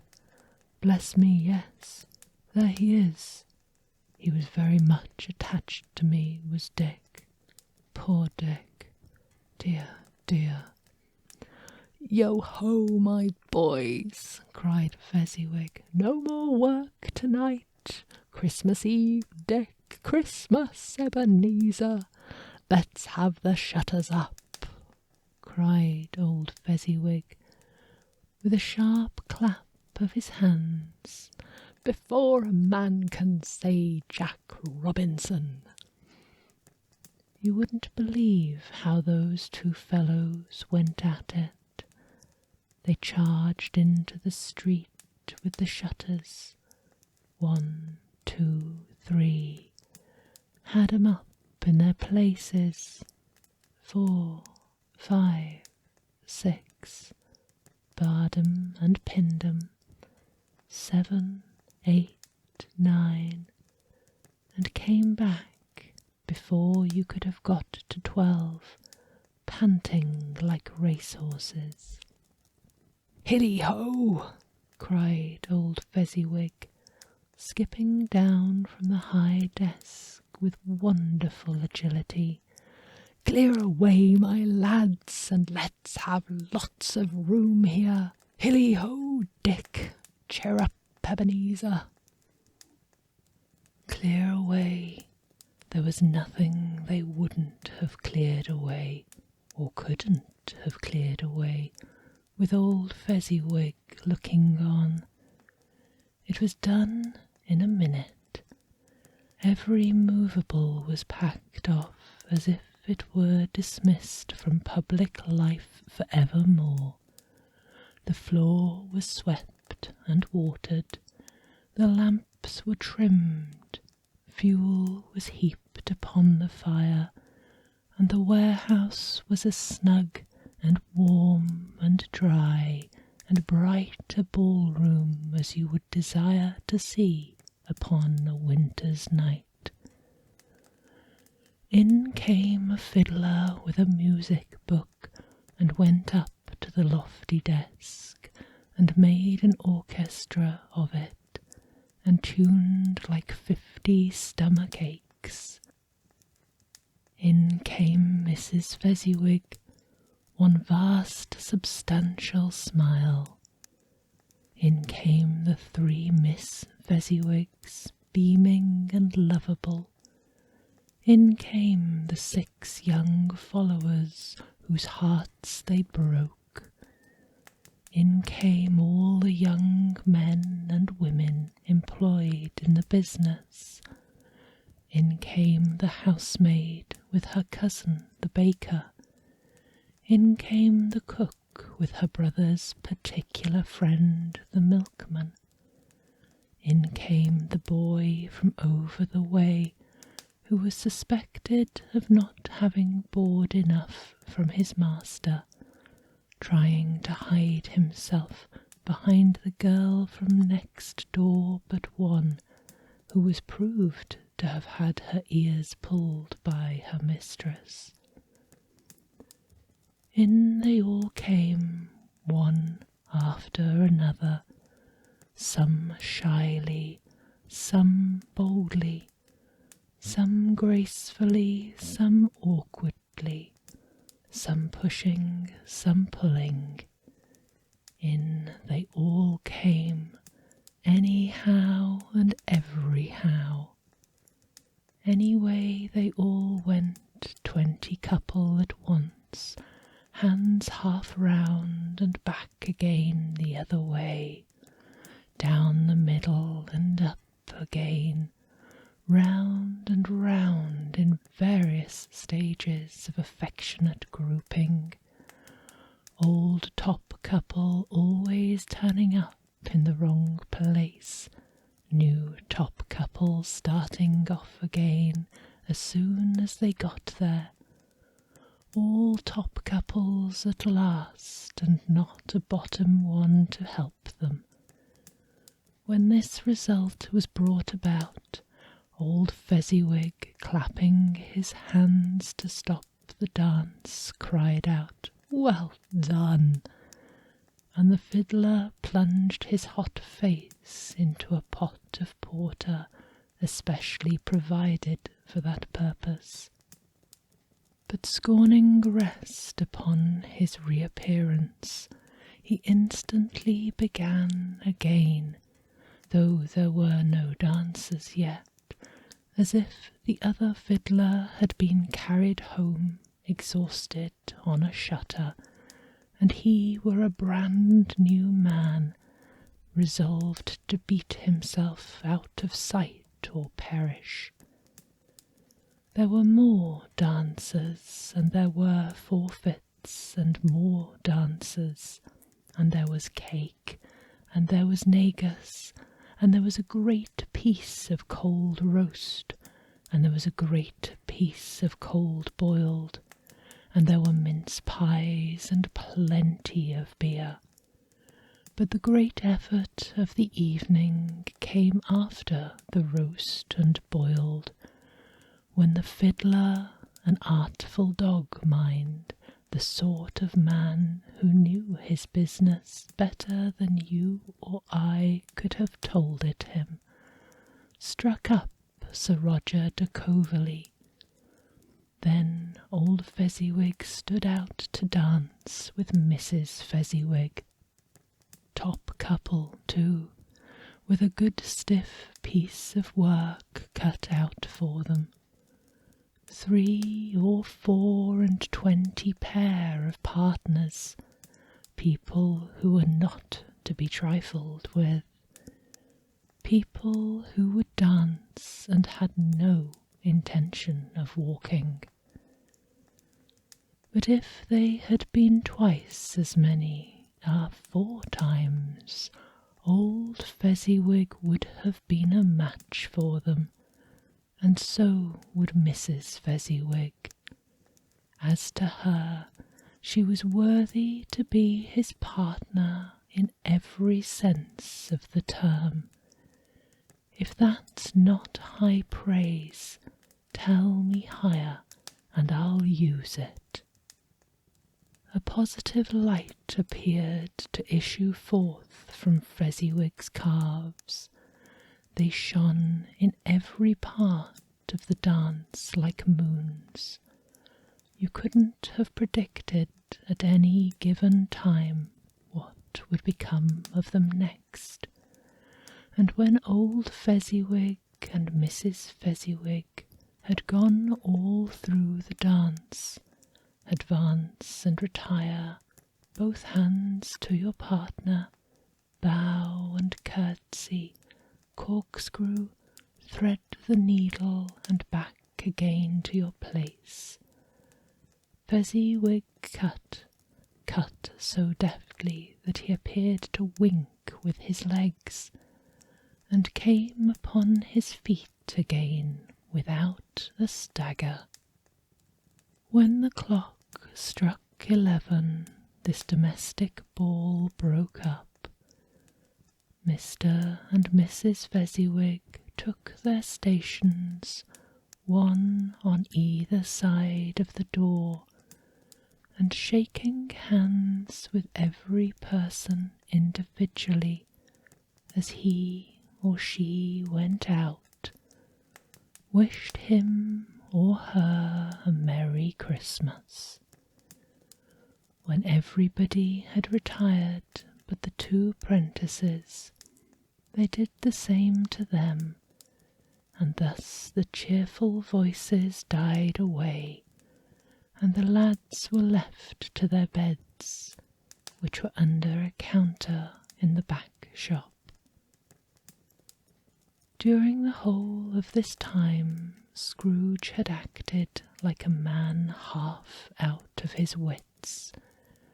His heart and soul were in the scene, and with his former self. He corroborated everything, remembered everything, enjoyed everything, and underwent the strangest agitation. It was not until now, when the bright faces of his former self and Dick were turned from them, that he remembered the ghost and became conscious that it was looking full upon him, while the light upon its head burned very bright. "A small matter," said the ghost, "to make these silly folk so grateful." "Small," echoed Scrooge.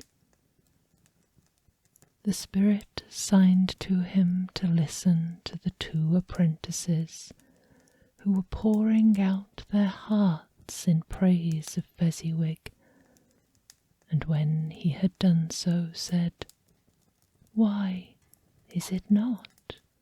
He has spent but a few pounds of your mortal money, 3 or 4 perhaps. Is that so much that he deserves this praise?" "It wasn't that," said Scrooge, heated by the remark, and speaking unconsciously like his former self, not his latter self. "It isn't that, Spirit. He has the power to render us happy or unhappy, to make our service light or burdensome, a pleasure or a toil.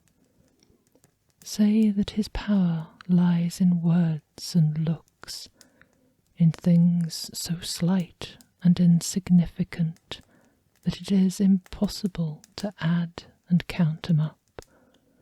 What then? The happiness he gives is quite as great as if it cost a fortune." He felt the spirit's glance and stopped. "What is the matter?" asked the ghost. "Nothing particular," said Scrooge. "Something, I think," the ghost insisted. "No," said Scrooge. "No, I should like to be able to say a word or two to my clerk just now. That is all." His former self turned down the lamps as he gave utterance to the wish, and Scrooge and the ghost again stood side by side in the open air. "My time grows short," observed the spirit. "Quick." It was not addressed to Scrooge or to anyone whom he could see, but it produced an immediate effect, for again Scrooge saw himself. He was older now, a man in the prime of his life. His face had not the harsh and rigid lines of later years, but it had begun to wear the signs of care and avarice.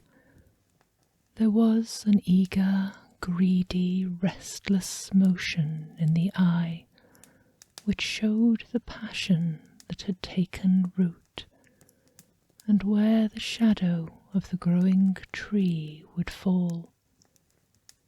He was not alone, but sat by the side of a fair young girl in a mourning dress, in whose eyes there were tears which sparkled in the light that shone out of the ghost of Christmas past. "It matters little," she said softly, "to you very little. Another idol has displaced me, and if it can cheer and comfort you in time to come, as I would have tried to, I have no just cause to grieve." "What idol has displaced you?" he rejoined. "A golden one." "This is the even-handed dealing of the world," he said. "There is nothing on which it is so hard as poverty, and there is nothing it professes to condemn with such severity as the pursuit of wealth." "You fear the world too much," she answered gently.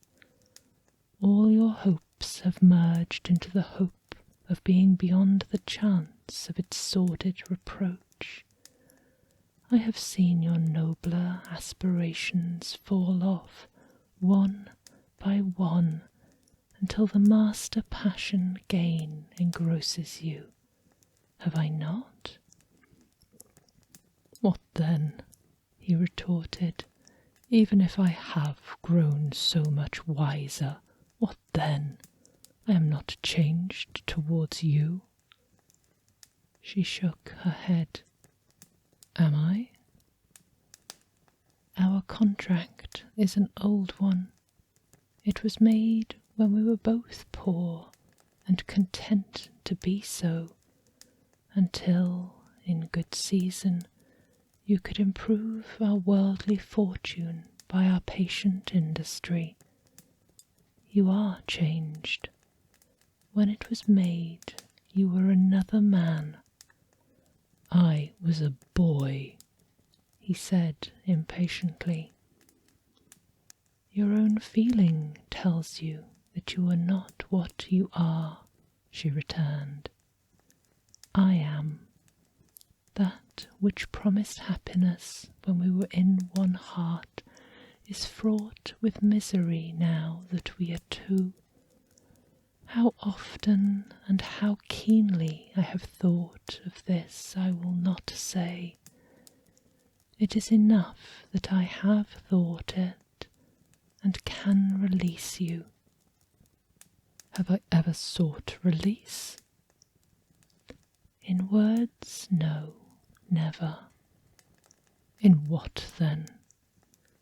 "In a changed nature, in an altered spirit, in another atmosphere of life, another hope as its great end, in everything that made my love of any worth or value in your sight.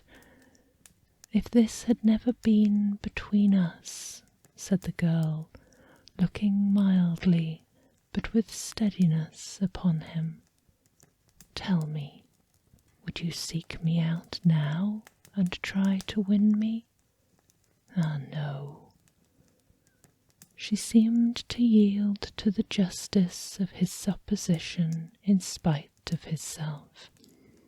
But he said, with a struggle, "You think not?" "I would gladly think otherwise if I could," she answered. "Heaven knows. When I have learned a truth like this, I know how strong and irresistible it must be. But if you were free today, tomorrow, yesterday, can even I believe that you would choose a dowerless girl, you who in your very confidence with her weigh everything by gain, or choosing her if for a moment you were false enough to your one guiding principle to do so, do I not know that your repentance and regret would surely follow? I do, and I release you with a full heart for the love of him you once were." He was about to speak, but with her head turned from him she resumed. "You may, the memory of what is past half makes me hope you will, have pain in this. A very, very brief time, and you will dismiss the recollection of it gladly, as an unprofitable dream from which it happened well that you awoke. May you be happy in the life you have chosen." She left him, and they parted. "Spirit," said Scrooge, "show me no more. Conduct me home. Why do you delight in torturing me?" "One shadow more," exclaimed the ghost. "No more," cried Scrooge. "No more. I don't wish to see it. Show me no more." But the relentless ghost pinioned him in both his arms and forced him to observe what happened next. They were in another scene and place, a room not very large or handsome, but full of comfort. Near to the winter fire sat a beautiful young girl, so like that last that Scrooge believed it was the same, until he saw her, now a comely matron, sitting opposite her daughter. The noise in this room was perfectly tumultuous, for there were more children than Scrooge in his agitated state of mind could count, and unlike the celebrated herd in the poem, they were not 40 children conducting themselves like one, but every child was conducting itself like 40. The consequences were uproarious beyond belief, but no one seemed to care. On the contrary, the mother and daughter laughed heartily and enjoyed it very much, and the latter, soon beginning to mingle in the sports, got pillaged by the young brigands most ruthlessly. What would I not have given to be one of them, though I never could have been so rude. No, no. I wouldn't for the wealth of all the world have crushed that braided hair or torn it down, and for the precious little shoe I wouldn't have plucked it off, God bless my soul, to save my life. As to measuring her waist in sport, as they did, bold young brood, I couldn't have done it.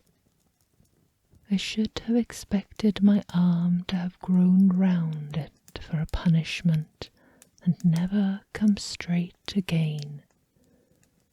And yet I should dearly have liked, I own, to touch her lips, to have questioned her, that she might have opened them, to have looked upon the lashes of her downcast eyes, and never raised a blush, to have let those loose waves of hair, an inch of which would be a keepsake beyond price.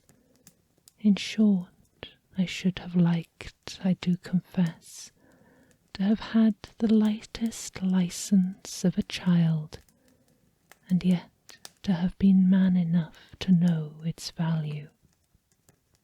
But now a knocking at the door was heard, and such a rush immediately ensued that she, with laughing face and plundered dress, was borne toward it, the centre of a flushed and boisterous group, just in time to greet the father, who came home attended by a man laden with Christmas toys and presents. Then the shouting and the struggling and the onslaught that was made on the defenceless porter, the scaling him with chairs for ladders to dive into his pockets, despoil him of brown paper parcels, hold on tight by his cravat, hug him round his neck, pummel his back, and kick his legs in irrepressible affection. The shouts of wonder and delight with which the development of every package was received, the terrible announcement that the baby had been taken in the act of putting a doll's frying pan into his mouth, and was more than suspected of having swallowed a fictitious turkey glued on a wooden platter, the immense relief of finding this a false alarm, the joy and gratitude and ecstasy, they are all indescribable alike. It is enough by degrees that the children and their emotions got out of the parlour, and by one stair at a time up to the top of the house, where they went to bed, and so subsided.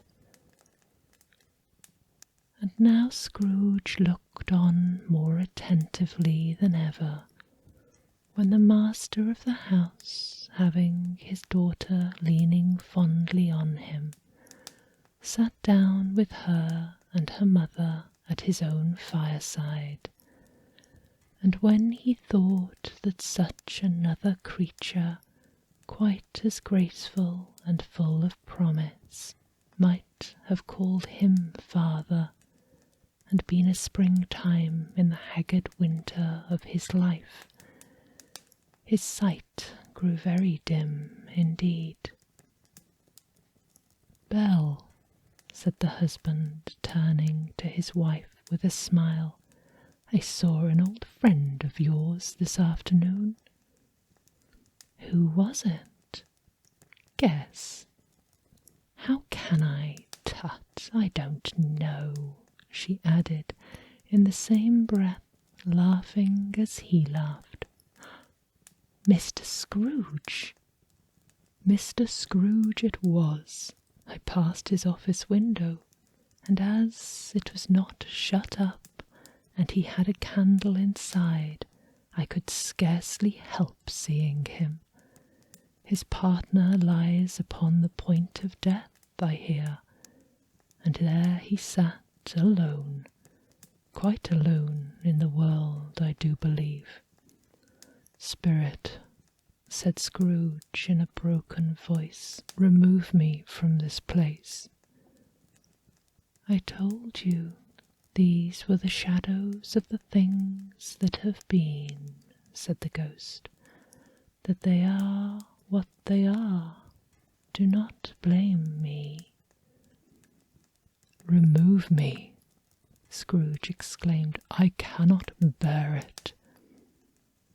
He turned upon the ghost, and seeing that it looked upon him with a face in which some strange way there were fragments of all the faces it had shown him, wrestled with it. Leave me, take me back, haunt me no longer. In the struggle, if that can be called a struggle, in which the ghost, with no visible resistance on its own part, was undisturbed by any effort of its adversary, Scrooge observed that its light was burning high and bright, and dimly connecting that with its influence over him, he seized the extinguisher cap, and by a sudden action pressed it down upon its head. The ghost dropped beneath it, so that the extinguisher covered its whole form. But though Scrooge pressed it down with all his force, he could not hide the light which streamed from under it in an unbroken flood upon the ground. He was conscious of being exhausted and overcome by an irresistible drowsiness, and, further off, of being in his own bedroom. He gave the cap a parting squeeze, in which his hand relaxed, and had barely time to reel to bed before he sank into a heavy sleep. Stave 3. The second of the three spirits. Awakening in the middle of a prodigiously tough snore, and sitting up in bed to get his thoughts together, Scrooge had no occasion to be told that the bell was again upon the stroke of 1. He felt that he was restored to consciousness in the right nick of time, for the especial purpose of holding a conference with the second messenger dispatched to him through Jacob Marley's intervention. But finding that he turned uncomfortably cold when he began to wonder which of his curtains this new spectre would draw back, he put them every one aside with his own hands, and lying down again, established a sharp lookout all round the bed, for he wished to challenge the spirit on the moment of its appearance, and did not wish to be taken by surprise and made nervous.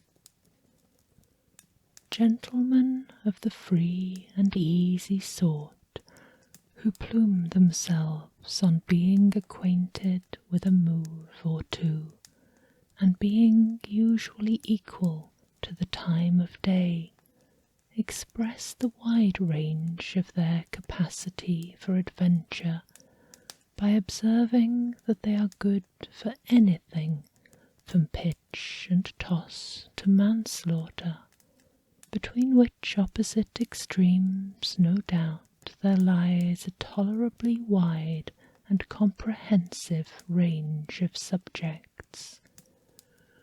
Without venturing for Scrooge quite as heartily as this, I don't mind calling on you to believe that he was ready for a good broad field of strange appearances, and that nothing between a baby and a rhinoceros would have astonished him very much. Now, being prepared for almost anything, he was not by any means prepared for nothing, and consequently, when the bell struck 1 and no shape appeared, he was taken with a violent fit of trembling. 5 minutes, 10 minutes, a quarter of an hour went by, yet nothing came. All this time he lay upon his bed, the very core and centre of a blaze of ruddy light which streamed upon it when the clock proclaimed the hour, and which, being only a light, was more alarming than a dozen ghosts, as he was powerless to make out what it meant, or would be at, and was sometimes apprehensive that he might be, at that very moment, an interesting case of spontaneous combustion, without having the consolation of knowing it. At last, however, he began to think, as you or I would have thought at first, for it is always the person not in the predicament who knows what ought to have been done in it, and would unquestionably have done it too. At last, I say, he began to think that the source and secret of his ghostly light might be in the adjoining room, from whence, on further tracing it, it streamed to shine.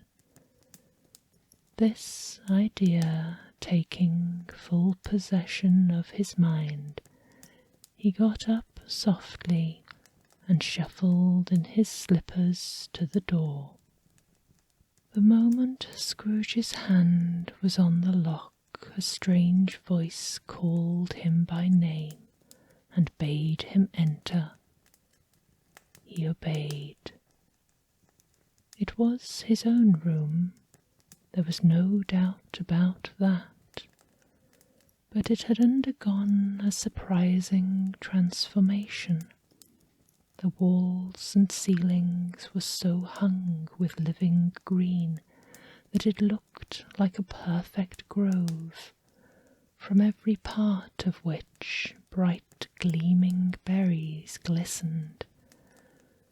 The crisp leaves of holly, mistletoe, and ivy reflected back the light as if so many little mirrors had been scattered there, and such a mighty blaze went roaring up the chimney as that dull petrification of a hearth had never known in Scrooge's time, or Marley's, or for many a winter season gone.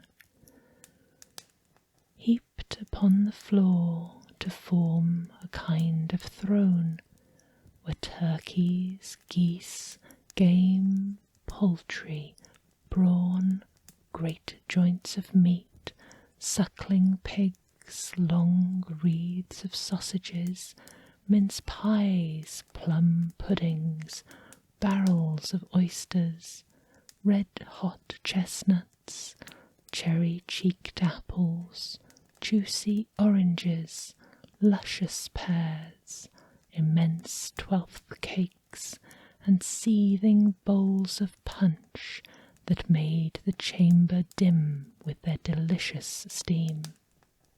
In easy state upon this couch there sat a jolly giant, glorious to see, who bore a glowing torch in shape not unlike Plenty's horn, and held it up, high up, to shed light on Scrooge as he came peeping round the door.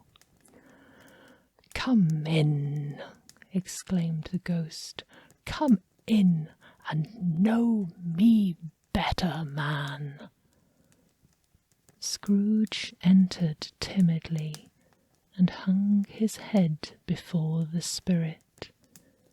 He was not the dogged Scrooge he had been, and though the spirit's eyes were clear and kind, he did not like to meet them. "I am the ghost of Christmas present," said the spirit. "Look upon me." Scrooge reverently did so. It was clothed in one simple, deep green robe or mantle, bordered with white fur. This garment hung so loosely on the figure that its capacious breast was bare, as if disdaining to be warded or concealed by any artifice.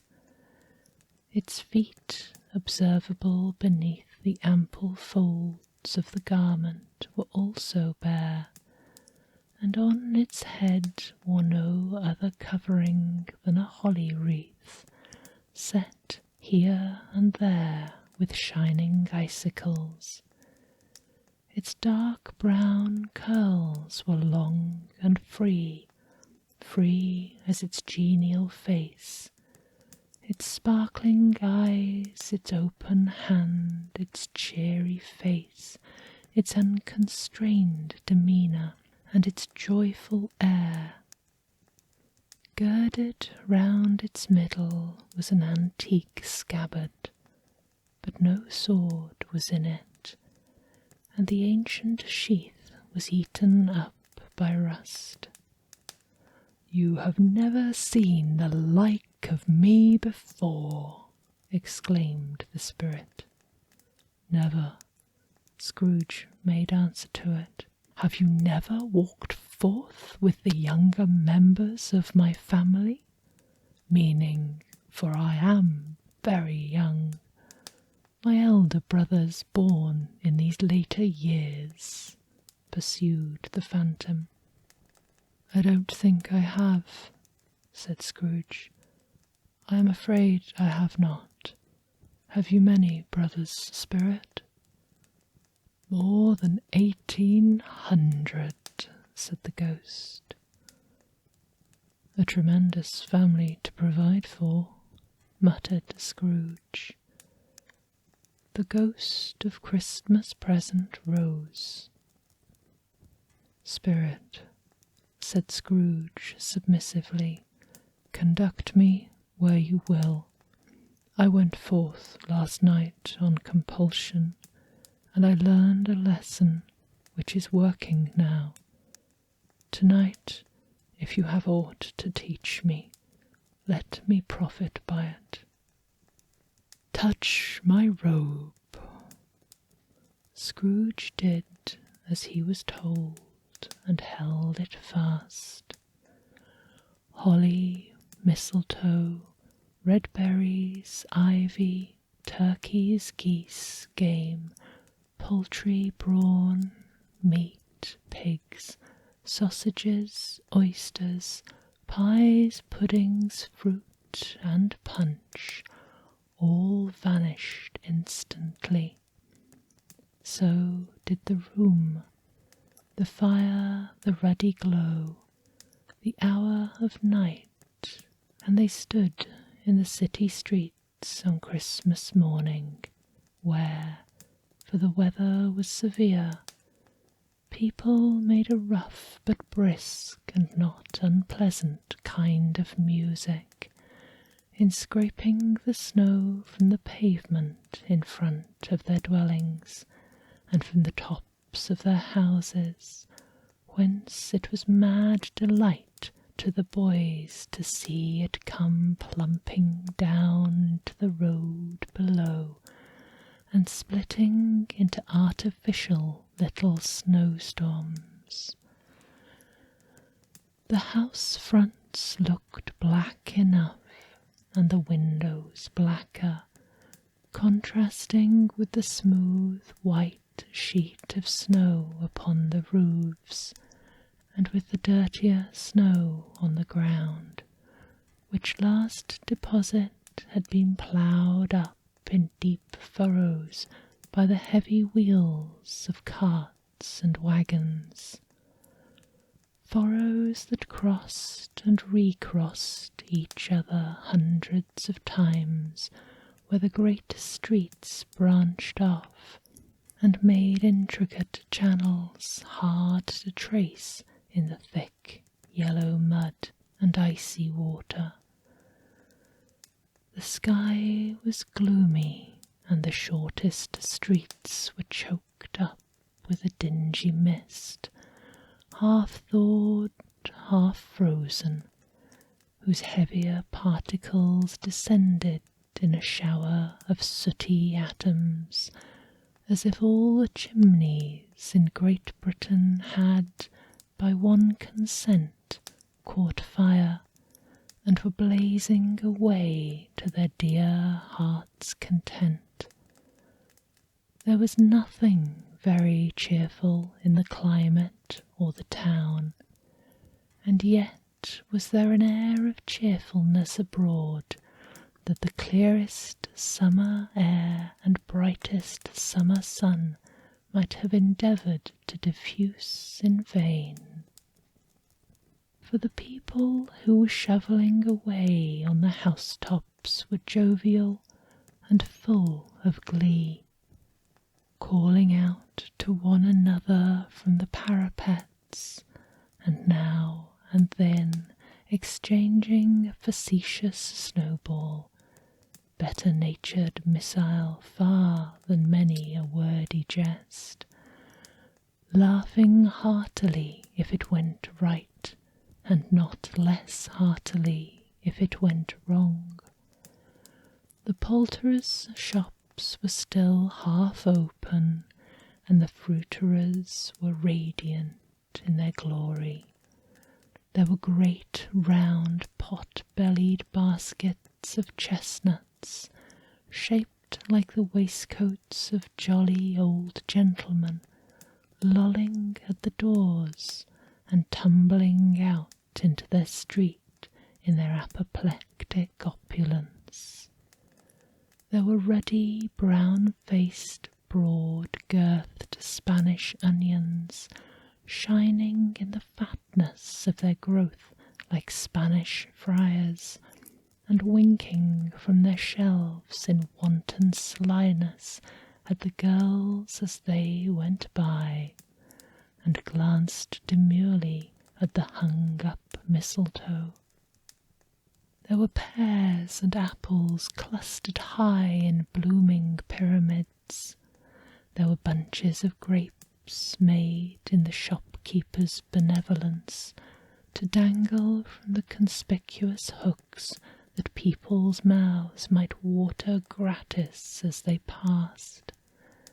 There were piles of filberts, mossy and brown, recalling in their fragrance ancient walks among the woods, and pleasant shufflings ankle-deep through withered leaves. There were Norfolk biffins, squab and swarthy, set off the yellow of the oranges and lemons, and in the great compactness of their juicy persons, urgently entreating and beseeching to be carried home in paper bags and eaten after dinner.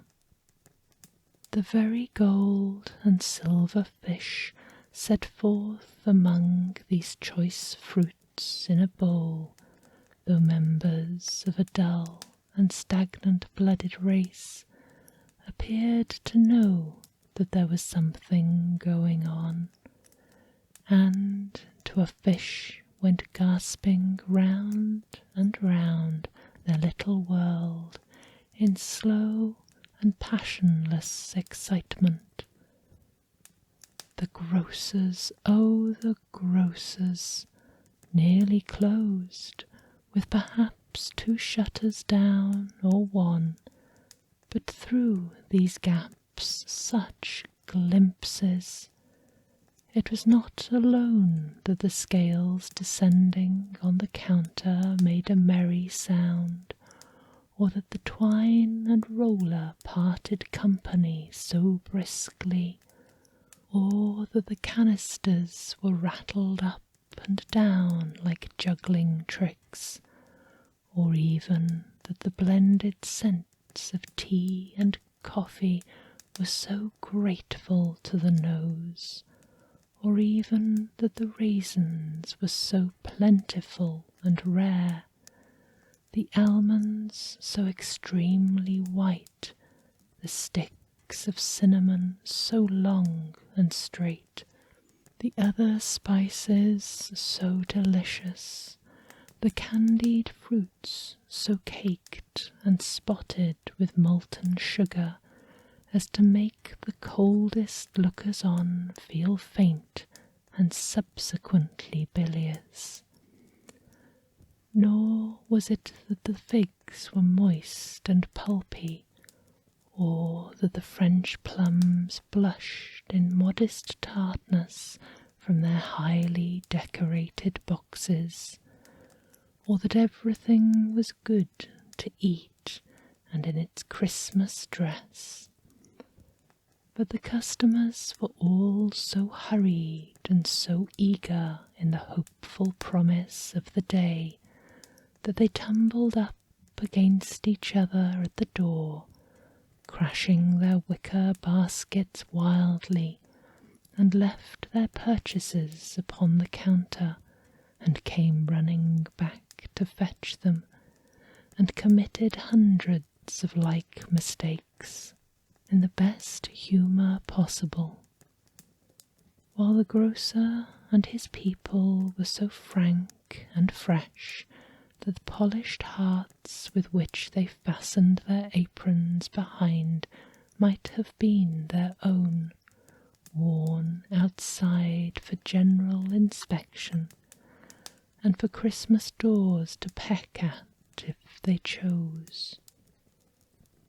But soon the steeples called the good people all to church and chapel, and away they came, flocking through the streets in their best clothes and with their gayest faces. And at the same time there emerged from scores of by-streets, lanes, and nameless turnings, innumerable people carrying their dinners to the baker's shop. The sight of these poor revellers appeared to interest the spirit very much, for he stood with Scrooge behind him in a baker's doorway, and taking off the covers as the bearers passed, sprinkled incense on their dinners from his torch. It was a very uncommon kind of touch, for once or twice, when there were angry words between some dinner carriers who had jostled each other, he shed a few drops of water on them from it, and their good humour was restored directly, for they said it was a shame to quarrel upon Christmas Day, and so it was, God love it, so it was.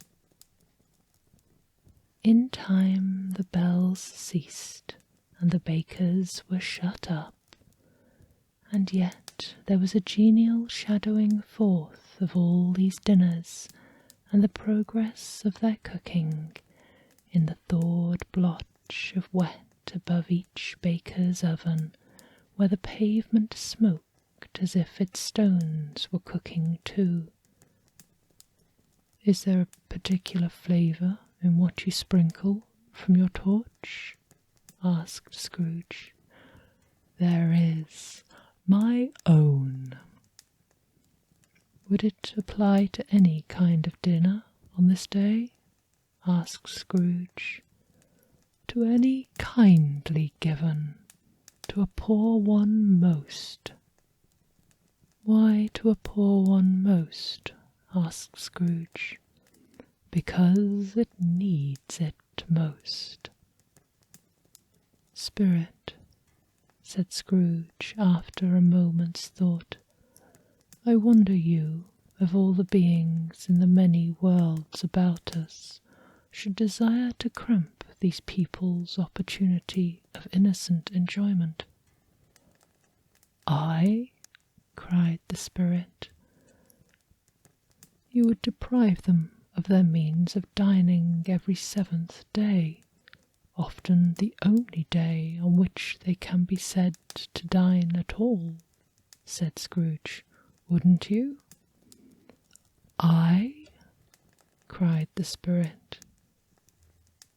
You seek to close these places on the 7th day, said Scrooge, and it comes to the same thing. I seek, exclaimed the Spirit. Forgive me if I am wrong.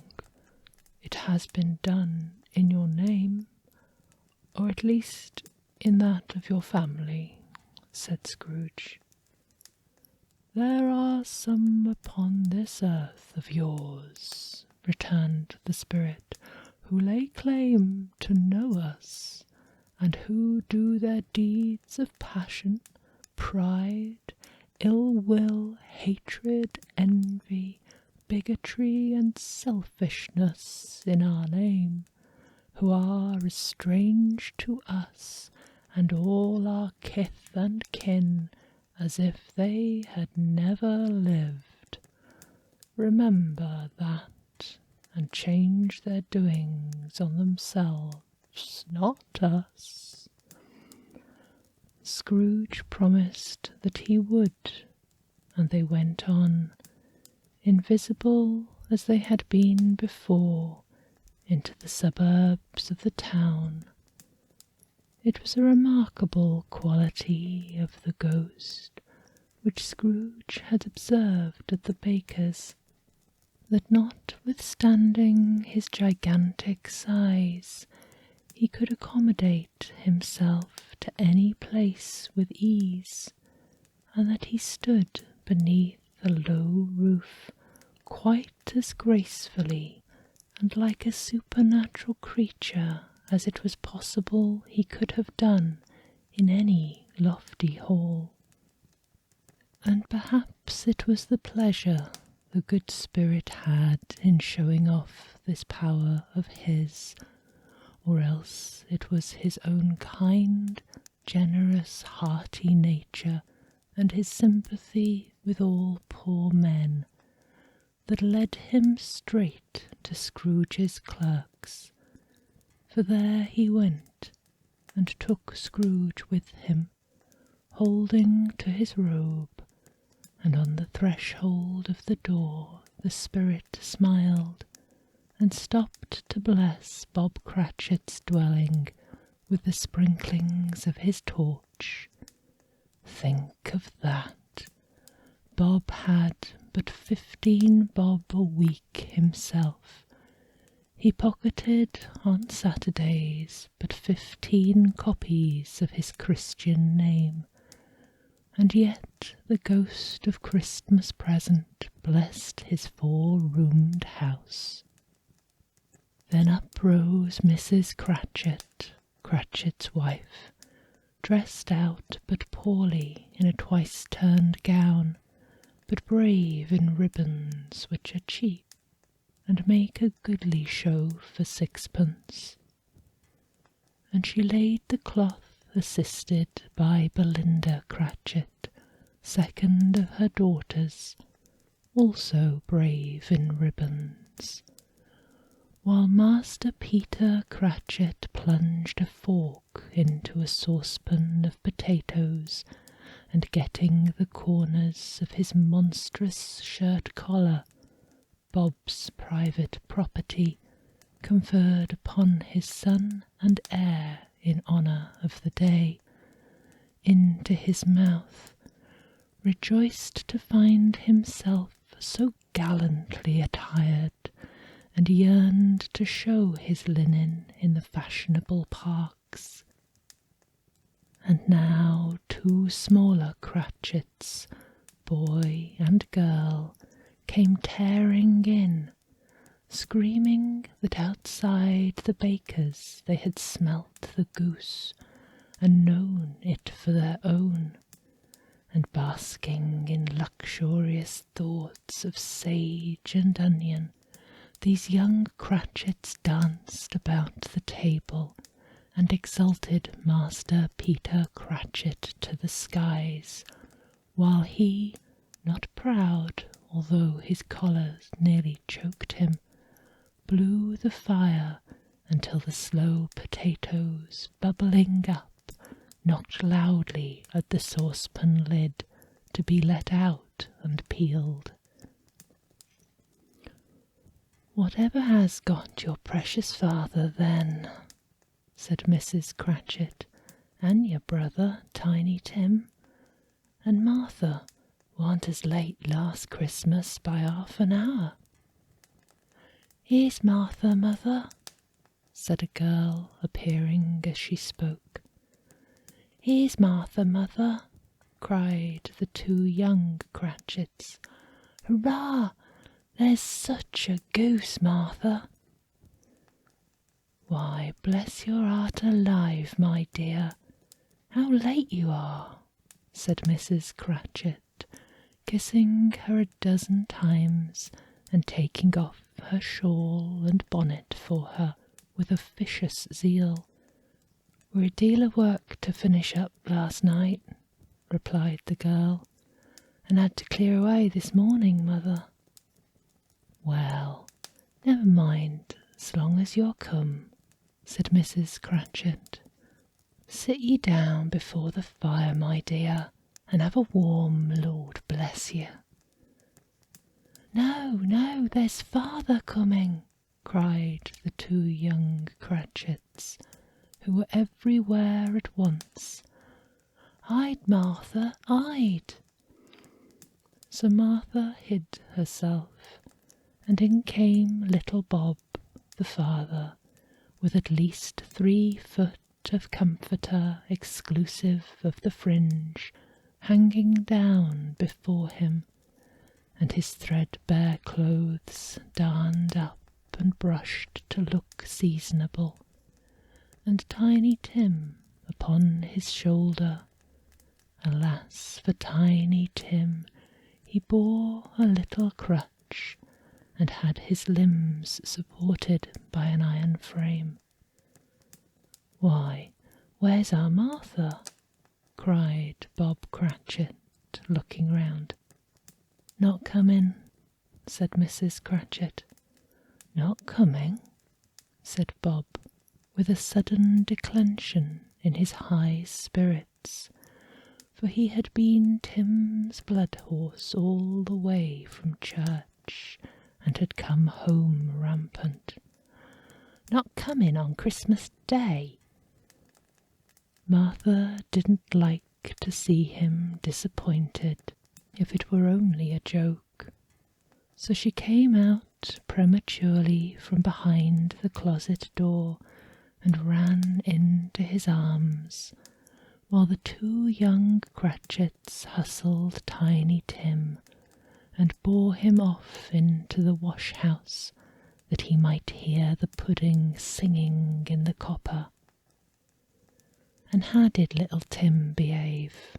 asked Mrs. Cratchit, when she had rallied Bob on his credulity, and Bob had hugged his daughter to his heart's content. "As good as gold," said Bob, "and better. Somehow he gets thoughtful, sitting by himself so much, and thinks the strangest of things you ever heard. He told me, coming home, that he hoped the people saw him in church because he was a cripple, and because it might be pleasant to 'em to remember upon Christmas Day who made lame beggars walk and blind men see." Bob's voice was tremulous when he told them this, and trembled more when he said that Tiny Tim was growing strong and hearty. His active little crutch was heard upon the floor, and back came Tiny Tim before another word was spoken, escorted by his brother and sister to his stool beside the fire, and while Bob, turning up his cups, as if, poor fellow, they were capable of being made more shabby, compounded some hot mixture in a jug with gin and lemons, and stirred it round and round, and put it on the hob to simmer, Master Peter and the two ubiquitous young Cratchits went to fetch the goose, with which they soon returned in high procession. Such a bustle ensued that you might have thought a goose the rarest of all birds, a feathered phenomenon to which a black swan was a matter of course. And, in truth, it was something very like it in that house. Mrs. Cratchit made the gravy, ready beforehand in a little saucepan, hissing hot. Master Peter mashed the potatoes with incredible vigour. Miss Belinda sweetened up the apple sauce. Martha dusted the hot plates. Bob took Tiny Tim beside him to a tiny corner at the table. The two young Cratchits set chairs for everybody, not forgetting themselves, and mounting guard upon their posts, crammed spoons into their mouths, lest they should shriek for goose before their turn came to be helped. At last the dishes were set upon, and grace was said. It was succeeded by a breathless pause, as Mrs. Cratchit, looking slowly all along the carving knife, prepared to plunge it into the breast. But when she did, and when the long-expected gush of stuffing issued forth, one murmur of delight arose all round the board, and even Tiny Tim, excited by the two young Cratchits, beat on the table with the handle of his knife, and feebly cried, "Hurrah!" There never was such a goose. Bob said he didn't believe there was ever such a goose cooked. Its tenderness and flavour, size and cheapness were all themes of universal admiration. Eked out by apple sauce and mashed potato, it was a sufficient dinner for the whole family. Indeed, as Mrs. Cratchit said with great delight, surveying one small atom of a bone upon the dish, they hadn't ate it all at last. Yet everyone had had enough, and the youngest Cratchits in particular were steeped in sage and onion to the eyebrows. But now, the plates being changed by Miss Belinda, Mrs. Cratchit left the room alone, too nervous to bear witness, to take the pudding up and bring it in. Suppose it should not be done enough? Suppose it should break in turning out?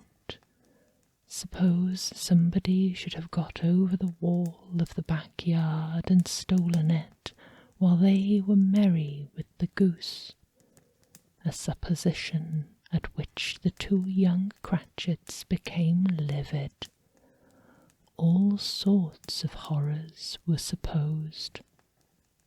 Hallo, a great deal of steam. The pudding was out of the copper, a smell like a washing day. That was the cloth.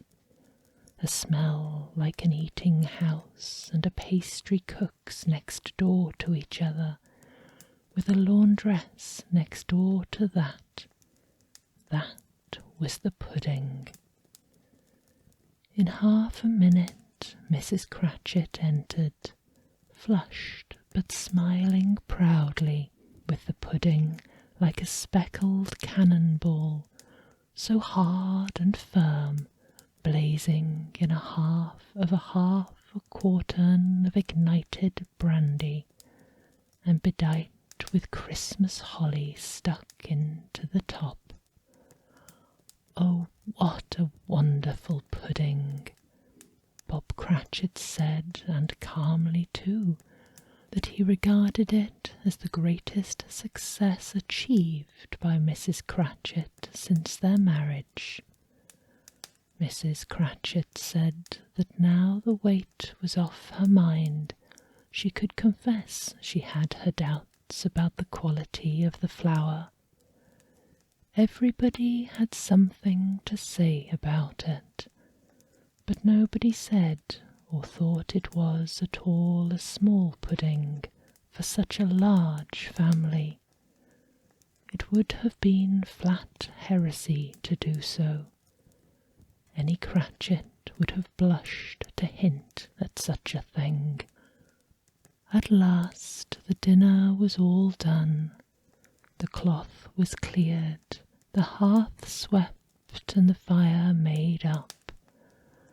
The compound in the jug being tasted and considered perfect, apples and oranges were put upon the table, and a shovel full of chestnuts on the fire. When all the Cratchit family drew round the hearth in what Bob Cratchit called a circle, meaning half a one, and at Bob Cratchit's elbow stood the family display of glass, 2 tumblers and a custard cup without a handle. These held the hot stuff from the jug, however, as well as golden goblets would have done, and Bob served it out with beaming looks, while chestnuts on the fire sputtered and cracked noisily. Then Bob proposed, "A Merry Christmas to us all, my dears. God bless us," which all the family re-echoed. "God bless us, every one," said Tiny Tim, the last of all. He sat very close to his father's side upon his little stool. Bob held his withered little hand to his, as if he loved the child and wished to keep him by his side, and dreaded that he might be taken from him. "Spirit," said Scrooge, with an interest he had never felt before, "tell me if Tiny Tim will live." "I see a vacant seat," replied the ghost, "in the poor chimney corner, and a crutch without an owner, carefully preserved. If these shadows remain unaltered by the future, the child will die." "No, no," said Scrooge. "Oh no, kind spirit, say he will be spared." "If these shadows remain unaltered by the future, none other of my race," returned the ghost, "will find him here. What then? If he be like to die, he had better do it, and decrease the surplus population." Scrooge hung his head to hear his own words quoted by the spirit, and was overcome with penitence and grief. "Man," said the ghost, "if man you be in heart, Not adamant, forbear that wicked can't until you have discovered what the surplus is and where it is. Will you decide what men shall live and what men shall die? It may be that, in the sight of heaven, you are more worthless and less fit to live than millions like this poor man's child. O God, to hear the insect on the leaf pronouncing on the too much life among his hungry brothers in the dust. Scrooge bent before the ghost's rebuke, and trembling cast his eyes upon the ground. But he raised them speedily on hearing his own name. "Mr. Scrooge," said Bob, "I'll give you Mr. Scrooge, the founder of the feast." "The founder of the feast, indeed," cried Mrs. Cratchit, reddening. "I wish I had him here. I'd give him a piece of my mind to feast upon, and I hope he'd have good appetite for it." "My dear," said Bob, "the children, Christmas Day." "It should be Christmas Day, I'm sure," she said, "on which one drinks the health of such an odious, stingy, hard, unfeeling man as Mr. Scrooge. You know he is, Robert. Nobody knows it better than you do, poor fellow." "My dear," was Bob's mild answer, "Christmas Day. I'll drink his health for your sake and the day's," said Mrs. Cratchit, "not for his. Long life to him, a Merry Christmas and a Happy New Year. He'll be very merry and very happy, I have no doubt." The children drank the toast after her. It was the first of their proceedings which had no heartiness in it. Tiny Tim drank it last of all, but he didn't care twopence for it. Scrooge was the ogre of the family. The mention of his name cast a dark shadow on the party, which was not dispelled for a full 5 minutes. After it had passed away, they were 10 times merrier than before, from the mere relief of Scrooge the Baleful being done with. Bob Cratchit told them how he had a situation in his eye for Master Peter, which would bring in, if obtained, full 5 and 6pence a week. The 2 young Cratchits laughed tremendously at the idea of Peter's being a man of business, and Peter himself looked thoughtfully at the fire from between his collars, as if he were deliberating what particular investments he should favour when he came into the receipt of that bewildering income. Martha, who was a poor apprentice at a milliner's, then told them of the kind of work she had to do, and how many hours she worked at a stretch, and how she meant to lie abed tomorrow morning for a good long rest. Tomorrow being a holiday, she passed at home. Also how she had seen a countess and a lord some days before, and how the lord was much about as tall as Peter, at which Peter pulled up his collar so high that you couldn't have seen his head if you had been there. All this time the chestnuts and the jug went round and round, and by they had a song about a lost child travelling in the snow from Tiny Tim, who had a plaintive little voice and sang it very well indeed. There was nothing of high mark in this. They were not a handsome family, they were not well dressed. Their shoes were far from being waterproof, their clothes were scanty, and Peter might have known, and very likely did, the inside of a pawnbroker's. But they were happy, grateful, pleased with one another, and contented with the time. And when they faded and looked happier yet in the bright sprinklings of the spirit's torch at parting, Scrooge had his eye upon them, and especially on Tiny Tim, until the last.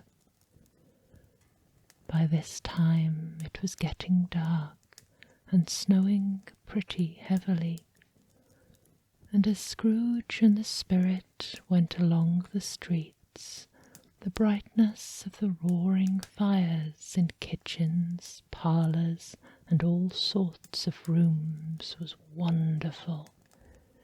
Here the flickering of the blaze showed preparations for a cosy dinner, with hot plates baking through and through before the fire, and deep red curtains ready to be drawn to shut out cold and darkness.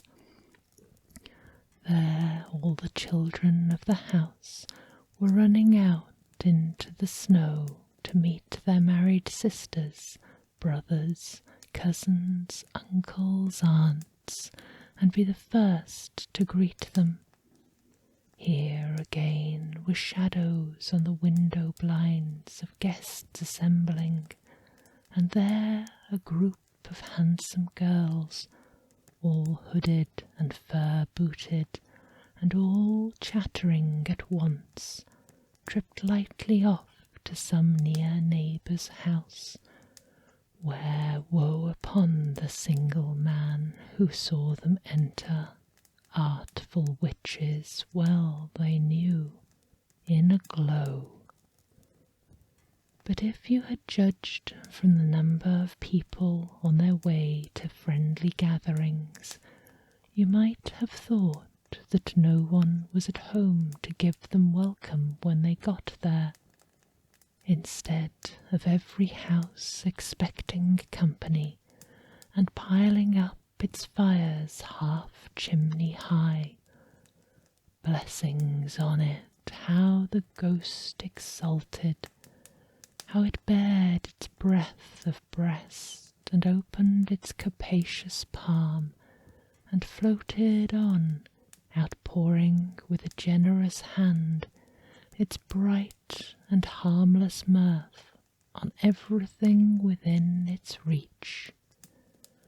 The very lamplighter who ran on before, dotting the dusky streets with specks of light, and who was dressed to spend the evening somewhere, laughed out loudly as the spirit passed, though little kenned the lamplighter that he had any company but Christmas.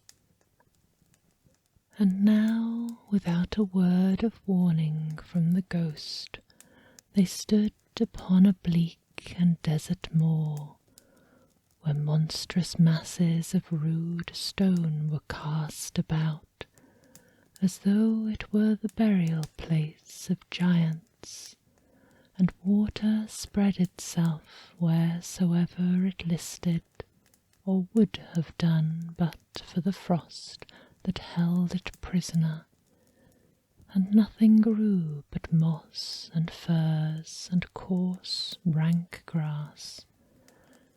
Down in the west the setting sun had left a streak of fiery red, which glared upon the desolation for an instant like a sullen eye, and frowning lower, lower, lower yet, was lost in the thick gloom of darkest night. "What is this place?"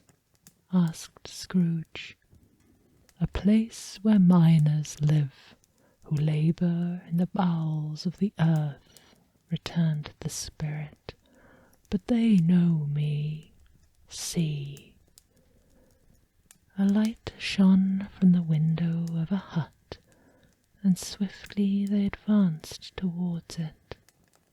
Passing through the wall of mud and stone, they found a cheerful company assembled round a glowing fire.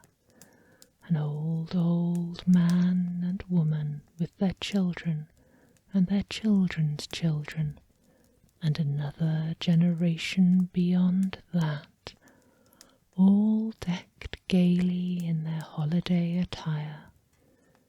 The old man, in a voice that seldom rose above the howling of the wind upon the barren waste, was singing them a Christmas song. It had been a very old song when he was a boy, and from time to time they all joined in the chorus. So surely as they raised their voices, the old man got quite blithe and loud, and so surely as they stopped, his vigour sank again. The spirit did not tarry here, but bade Scrooge hold his robe, and passed on above the moor, sped whither, not to see, to see. To Scrooge's horror, looking back, he saw the last of the land, a frightful range of rocks behind them, and his ears were deafened by the thundering of water as it rolled and roared and raged among the dreadful caverns it had worn, and fiercely tried to undermine the earth. Built upon a dismal reef of sunken rocks, some league or so from shore, on which the waters chafed and dashed the wild year through, there stood a solitary lighthouse. Great heaps of seaweed clung to its base, and storm birds born of the wind, one might suppose a seaweed of the water, rose and fell about it like the waves they skimmed.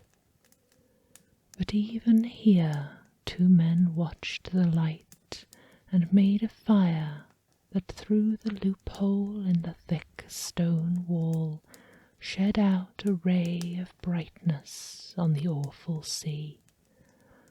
Joining their horny hands over the rough table at which they sat, they wished each other Merry Christmas in their can of grog, and one of them, the elder too, with his face all damaged and scarred with hard weather, as the figure-head of an old ship might be, struck up a sturdy song that was like a gale in itself. Again the ghost sped on, above the black and heaving sea, on, until, being far away, as he told Scrooge, from any shore, they lighted on a ship. They stood beside the helmsman at the wheel, the lookout in the bow, the officers who had the watch, dark ghostly figures in their several stations. But every man among them hummed a Christmas tune, or had a Christmas thought, or spoke below his breath to his companion of some bygone Christmas day, with homeward hopes belonging to it. And every man on board waking or sleeping, good or bad, had had a kinder word for one another that day than on any day in the year, and had shared to some extent in its festivities, and had remembered those he cared for at a distance, and had known that they delighted to remember him. It was a great surprise to Scrooge, while listening to the moaning of the wind, and thinking what a solemn thing it was to move on through the lonely darkness of an unknown abyss, whose depths were secrets as profound as death. It was a great surprise to Scrooge, while thus engaged, to hear a hearty laugh. It was a much greater surprise to Scrooge to recognize it as his own nephew's, and to find himself in a bright, dry, gleaming room, with the Spirit standing smiling by his side, and looking at the same nephew with approving affability. "Ha, ha!" laughed Scrooge's nephew. "Ha, ha, ha, ha, ha! If you should happen, by any unlikely chance, to know a man more blessed in a laugh than Scrooge's nephew, all I can say is I should like to know him too. Introduce him to me, and I'll cultivate his acquaintance. It is a fair, even-handed, noble adjustment of things, that while there is infection in disease and sorrow, there is nothing in the world so irresistibly contagious as laughter and good humour. Scrooge's nephew laughed in this way, holding his sides, rolling his head, and twisting his face into the most extravagant contortions.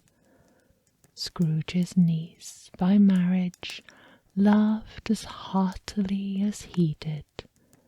Their assembled friends, being not a bit behindhand, roared out lustily, "Ha, ha, ha, ha, ha, ha, ha!"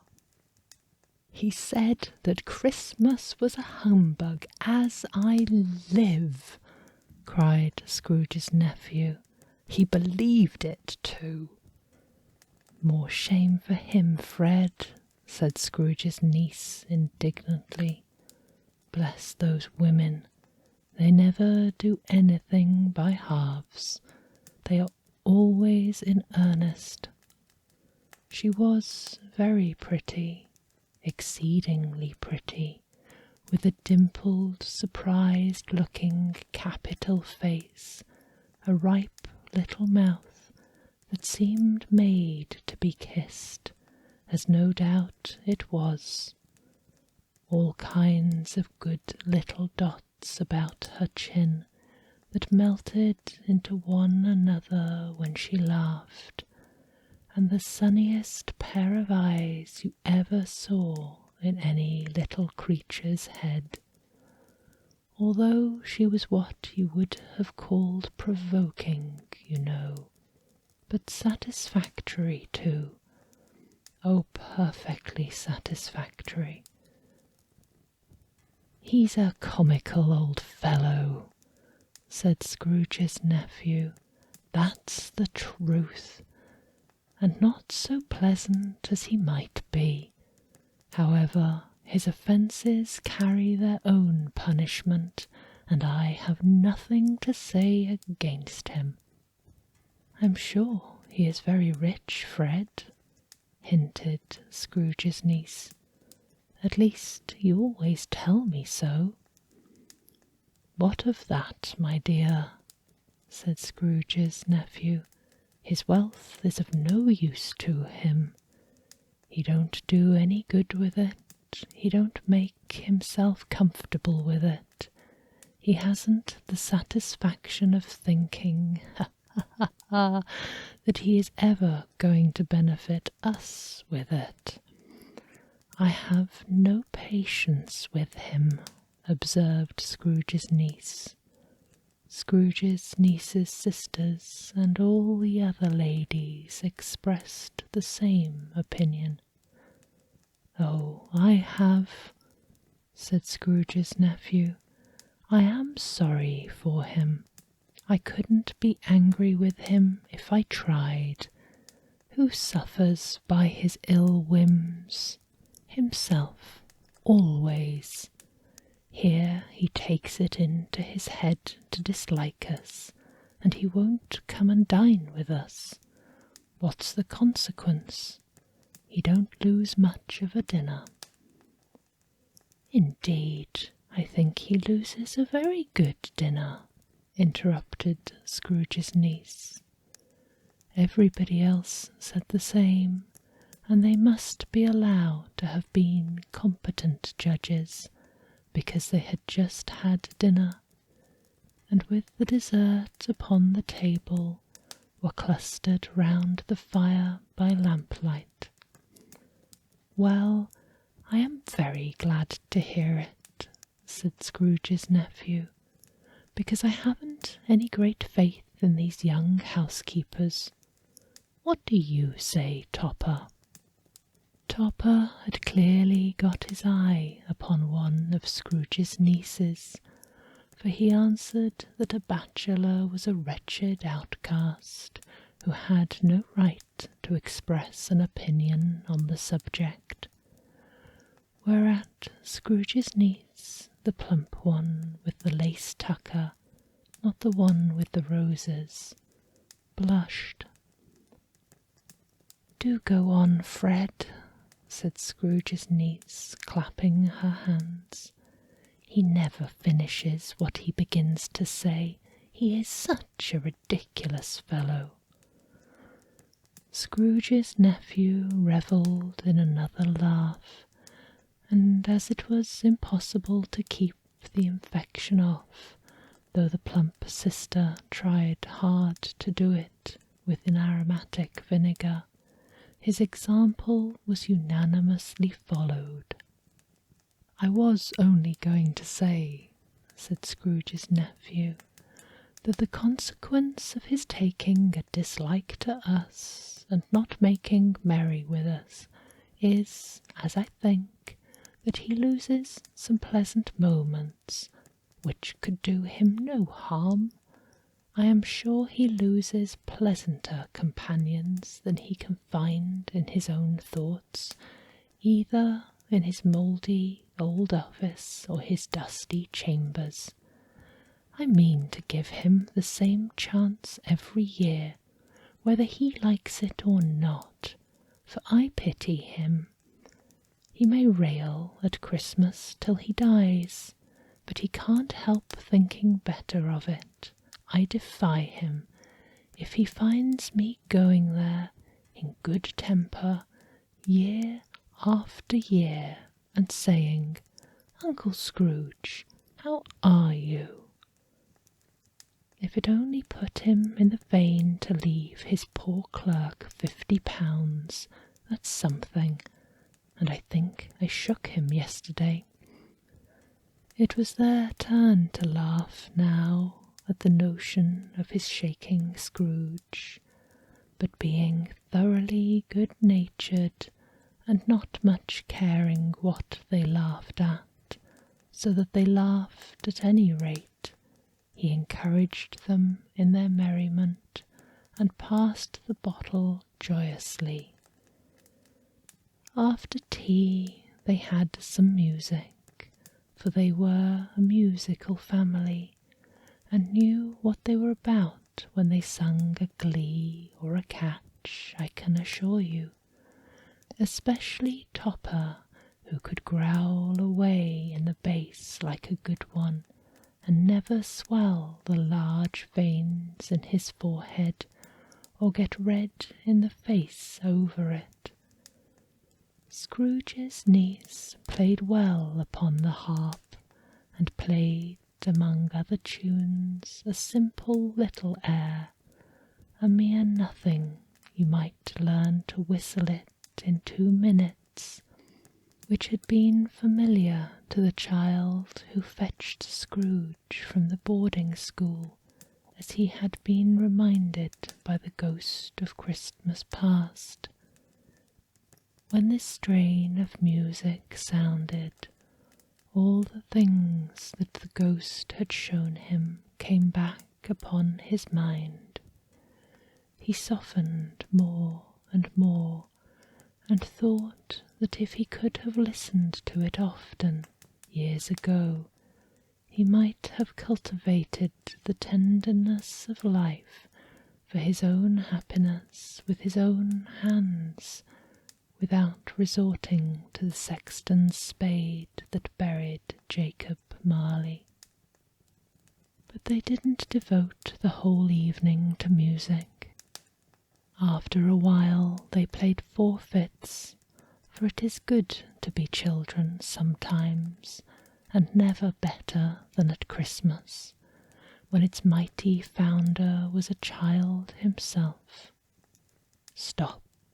There was first a game at blind man's buff, of course there was, and I no more believe Topper was really blind than I believe he had eyes in his boots. My opinion is that it was a done thing between him and Scrooge's nephew, and that the ghost of Christmas Present knew it. The way he went after that plump sister in the lace tucker was an outrage on the credulity of human nature, knocking down the fire irons, tumbling over the chairs, bumping up against the piano, smothering himself amongst the curtains wherever she went. There he was. He always knew where the plump sister was. He wouldn't catch anybody else. If you had fallen against him, as many of them did, on purpose, he would have made a feint of endeavouring to seize you, which would have been an affront to your understanding, and would instantly have sidled off in the direction of the plump sister. She often cried out that it wasn't fair, and it really was not. But when at last he caught her, when in spite of all her silken rustlings and her rapid flutterings past him, he got her into a corner whence there was no escape, when his conduct was the most execrable, for his pretending not to know her, his pretending that it was necessary to touch her headdress, and to further assure himself of her identity by pressing a certain ring upon her finger and a certain chain about her neck, was vile, monstrous. No doubt she told him of her opinion of it when, another blind man being in office, they were so very confidential together behind the curtains. Scrooge's niece was not one of the blind man's Buff's party, but was comfortable with a large chair and a footstool in a snug corner where the ghost and Scrooge were close behind her. But she joined in the forfeits and loved her love to admiration with all the letters of the alphabet. Likewise at the game of how, when, and where, she was very great, and to the secret joy of Scrooge's nephew beat her sisters hollow, though they were sharp girls too, as Topper could have told you. There might have been 20 people there, young and old, but they all played, and so did Scrooge.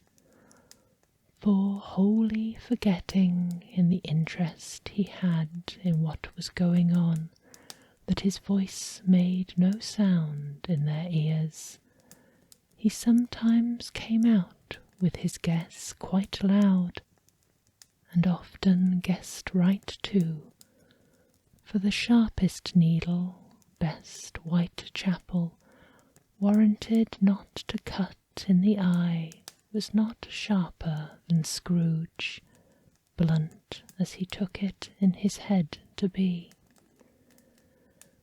The ghost was greatly pleased to find him in this mood, and looked upon him with such favour that he begged like a boy to be allowed to stay until the guests departed. But this the spirit said could not be done. "Here is a new game," said Scrooge. "1 half-hour, spirit, only one." It was a good game called Yes and No, where Scrooge's nephew had to think of something, and the rest must find out what, he only answering to their questions yes or no, as the case was. The brisk fire of questioning to which he was exposed elicited from him that he was thinking of an animal, a live animal, a rather disagreeable animal, a savage animal, an animal that growled and grunted sometimes, and talked sometimes, and lived in London, and walked about the streets, and wasn't made a show of, and wasn't led by anybody, and didn't live in a menagerie, and was never killed in a market, and was not a horse, an ass, a cow, or a bull, or a tiger, or a dog, or a pig, or a cat, or a bear. At every fresh question that was put to him, this nephew burst into a fresh roar of laughter, and was so inexpressibly tickled that he was obliged to get up off the sofa and stamp. At last the plump sister, falling into a similar state, cried out, "I have found it out! I know what it is, Fred! I know what it is!" "What is it?" cried Fred. "It's your Uncle Scrooge!" Which it certainly was. Admiration was the universal sentiment, though some objected that the reply to "Is it a bear?" ought to have been yes, inasmuch as an answer in the negative was sufficient to have diverted their thoughts from Mr. Scrooge, supposing that they had ever had any tendency that way. "He has given us plenty of merriment, I'm sure," said Fred, "and it would be ungrateful not to drink his health. Here is a glass of mulled wine ready to our hand at the moment, and I say, Uncle Scrooge." "Well, Uncle Scrooge," they cried. "A Merry Christmas and a Happy New Year to the old man, whatever he is," said Scrooge's nephew. "He wouldn't take it from me, but he may have it none the less. Uncle Scrooge." Uncle Scrooge had imperceptibly become so gay and light of heart that he would have pledged the unconscious company in return, and thanked them in an inaudible speech, if the ghost had given him time. But the whole scene passed off in the breath of the last word spoken by his nephew, and he and the spirit were again on their travels. Much they saw, and far they went, and many homes they visited, but always with a happy end. The spirit stood beside sick beds, and they were cheerful, on foreign lands, and they were close at home, by struggling men, and they were patient in their greater hope, by poverty, and it was rich, in almshouse, hospital, and jail, in misery's every refuge, where vain man in his little brief authority had not made fast the door and barred the spirit out. He left his blessing and taught Scrooge his precepts. It was a long night, if it were only a night, but Scrooge had his doubts of this, because the Christmas holiday appeared to be condensed into the space of time they passed together. It was strange, too, that while Scrooge remained unaltered in his outward form, the ghost grew older, clearly older. Scrooge had observed this change, but never spoke of it until they left a children's 12th night party, when, looking at the spirit as they stood together in an open place, he noticed that its hair was grey. "Are spirits' lives so short?" asked Scrooge. "My life upon this globe is very brief," replied the ghost. "It ends tonight." "Tonight?" cried Scrooge. "Tonight at midnight. Hark, the time is drawing near." The chimes were ringing the 11:15 at the moment. "Forgive me if I am not justified in what I ask," said Scrooge, looking intently at the spirit's robe, "but I see something strange, and not belonging to yourself, protruding from your skirts. Is it a foot or a claw?" "It might be a claw, for the flesh there is upon it," was the spirit's sorrowful reply. "Look here." From the foldings of its robe it brought 2 children, wretched, abject, frightful, hideous, miserable. They knelt down at its feet and clung upon the outside of its garment. "Oh, man, look here! Look down here!" exclaimed the ghost. They were a boy and a girl, yellow, meagre, ragged, scowling, wolfish, but prostrate too in their humility.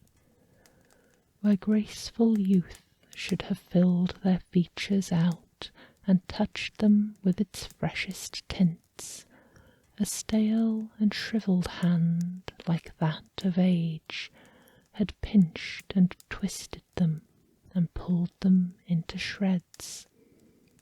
Where angels might have sat enthroned, devils lurked and glared out menacing. No change, no degradation, no perversion of humanity in any grade through all the mysteries of wonderful creation has monsters half so horrible and dread. Scrooge stared back, appalled. Having them shown to him in this way, he tried to say that they were fine children, but the words choked themselves rather than be parties to a lie of such enormous magnitude. "Spirit, are they yours?" Scrooge could say no more. "They are man's," said the spirit, looking down upon them, "and they cling to me, appealing from their fathers. This boy is ignorance, this girl is want. Beware of them both, and all of their degree, but most of all beware this boy, for on his brow I see that written which is doom, unless the writing be erased. Deny it," cried the spirit, stretching out his hand towards the city. "Slander those who tell ye. Admit it for your factious purposes, and make it worse, and abide the end." "Have they no refuge or resource?" cried Scrooge. "Are there no prisons?" asked the spirit, turning on him for the last time with his own words. "Are there no workhouses?" The bell struck 12. Scrooge looked about him for the ghost and saw it not. As the last stroke ceased to vibrate, he remembered the prediction of old Jacob Marley, and lifting up his eyes beheld a solemn phantom, draped and hooded, coming like a mist along the ground towards him. Stave 4. The Last of the Spirits. The phantom slowly, gravely, silently approached. When it came near him, Scrooge bent down upon his knee, for in the very air through which this spirit moved, it seemed to scatter gloom and misery. It was shrouded in a deep black garment, which concealed its head, its face, its form, and left nothing of it visible, save one outstretched hand. But for this it would have been difficult to detect its figure from the night, and separate it from the darkness by which it was surrounded. He felt that it was tall and stately when it came beside him, and that its mysterious presence filled him with a solemn dread. He knew no more, for the spirit neither spoke nor moved. "I am in the presence of the ghost of Christmas yet to come," said Scrooge. The spirit answered not, but pointed onward with its hand. "You are about to show me the shadows of the things that have not happened, but will happen in the time before us," Scrooge pursued. "Is that so, spirit?" The upper portion of the garment was contracted for an instant in its folds, as if the spirit had inclined its head. That was the only answer he received.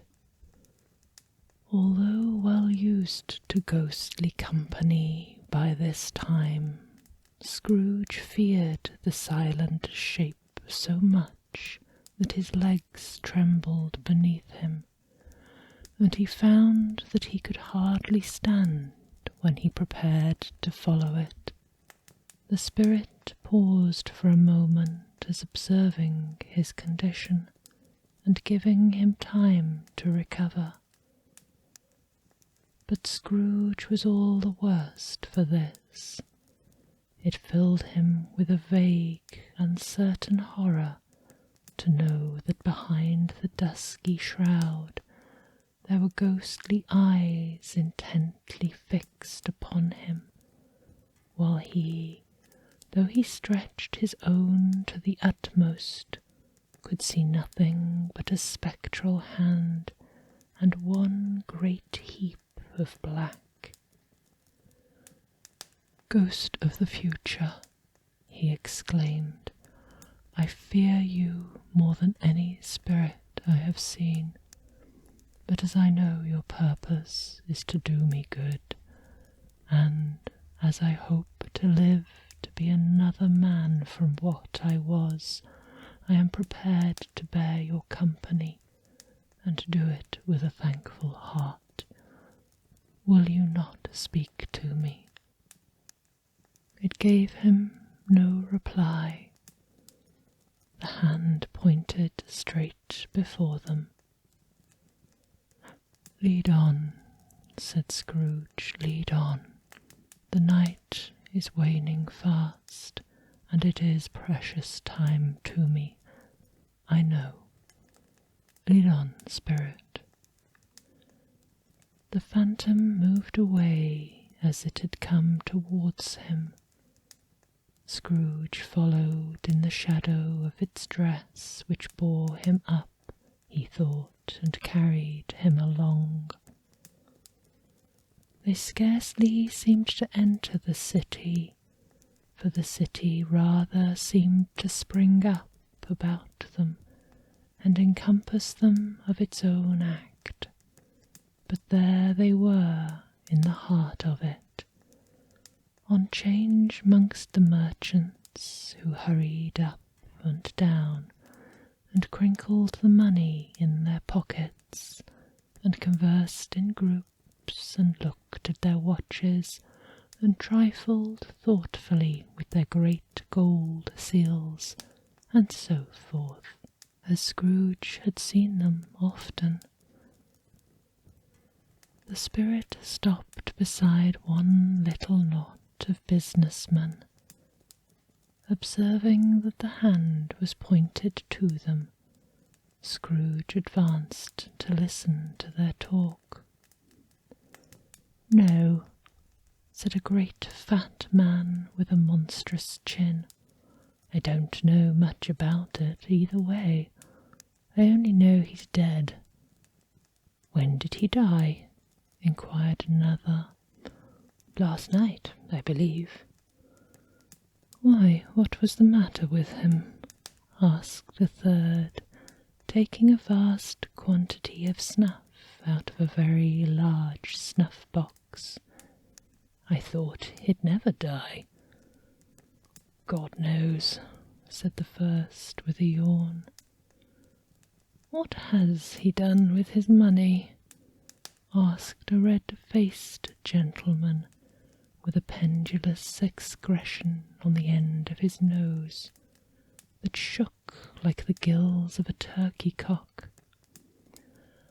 "I haven't heard," said the man with the large chin, yawning again. "Left it to his company, perhaps. He hasn't left it to me, that's all I know." This pleasantry was received with a gentle laugh. "It's likely to be a very cheap funeral," said the same speaker, "for upon my life I don't know of anybody to go to it. Suppose we make up a party and volunteer?" "I don't mind going, if a lunch is provided," observed the gentleman with the excrescence on his nose.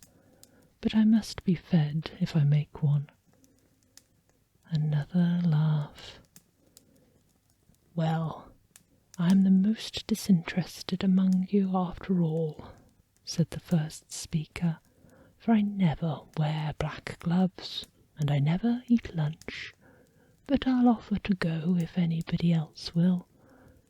When I come to think of it, I'm not at all sure that I wasn't his most particular friend, for we used to stop and speak when we ever met. Bye, bye. Speakers and listeners strolled away and mixed with other groups. Scrooge knew the men and looked towards the spirit for an explanation. The phantom glided on into the street, its finger pointed to two persons meeting. Scrooge listened again, thinking that the explanation might lie here. He knew these men also perfectly. They were men of business, very wealthy and of great importance. He had made a point of always standing well in their esteem, in a business point of view, that is, strictly a business point of view. "How are you?" said the one. "How are you?" returned the other. "Well," said the first, "Old Scratch has got his own at last, eh?" "So I'm told," returned the second. "Cold, isn't it? Seasonable for Christmas time. You're not a skater, I suppose?" No, something else to think of. Good morning." Not another word. That was their meeting, their conversation and parting. Scrooge was at first inclined to be surprised that the spirit would attach importance to conversations apparently so trivial, but feeling assured that they must have some hidden purpose, he set himself to consider what it was likely to be. They could scarcely suppose to have been bearing on about the death of Jacob, his old partner, for that was past, and this ghost's province was the future.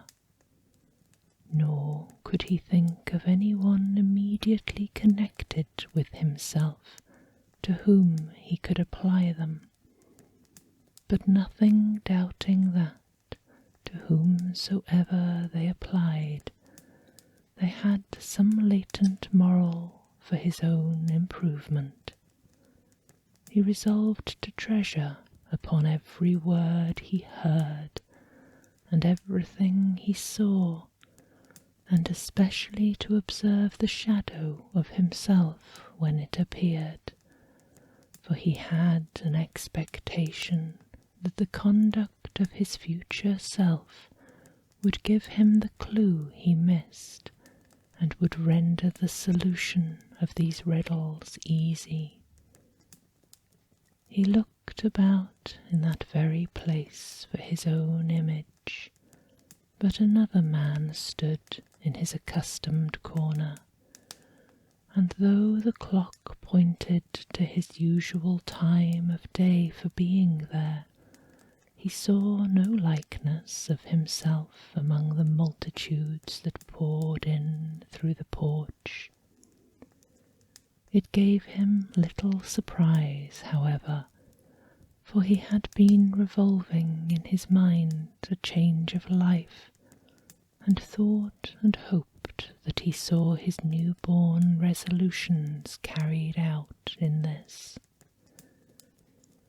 Quiet and dark beside him stood the phantom with its outstretched hand.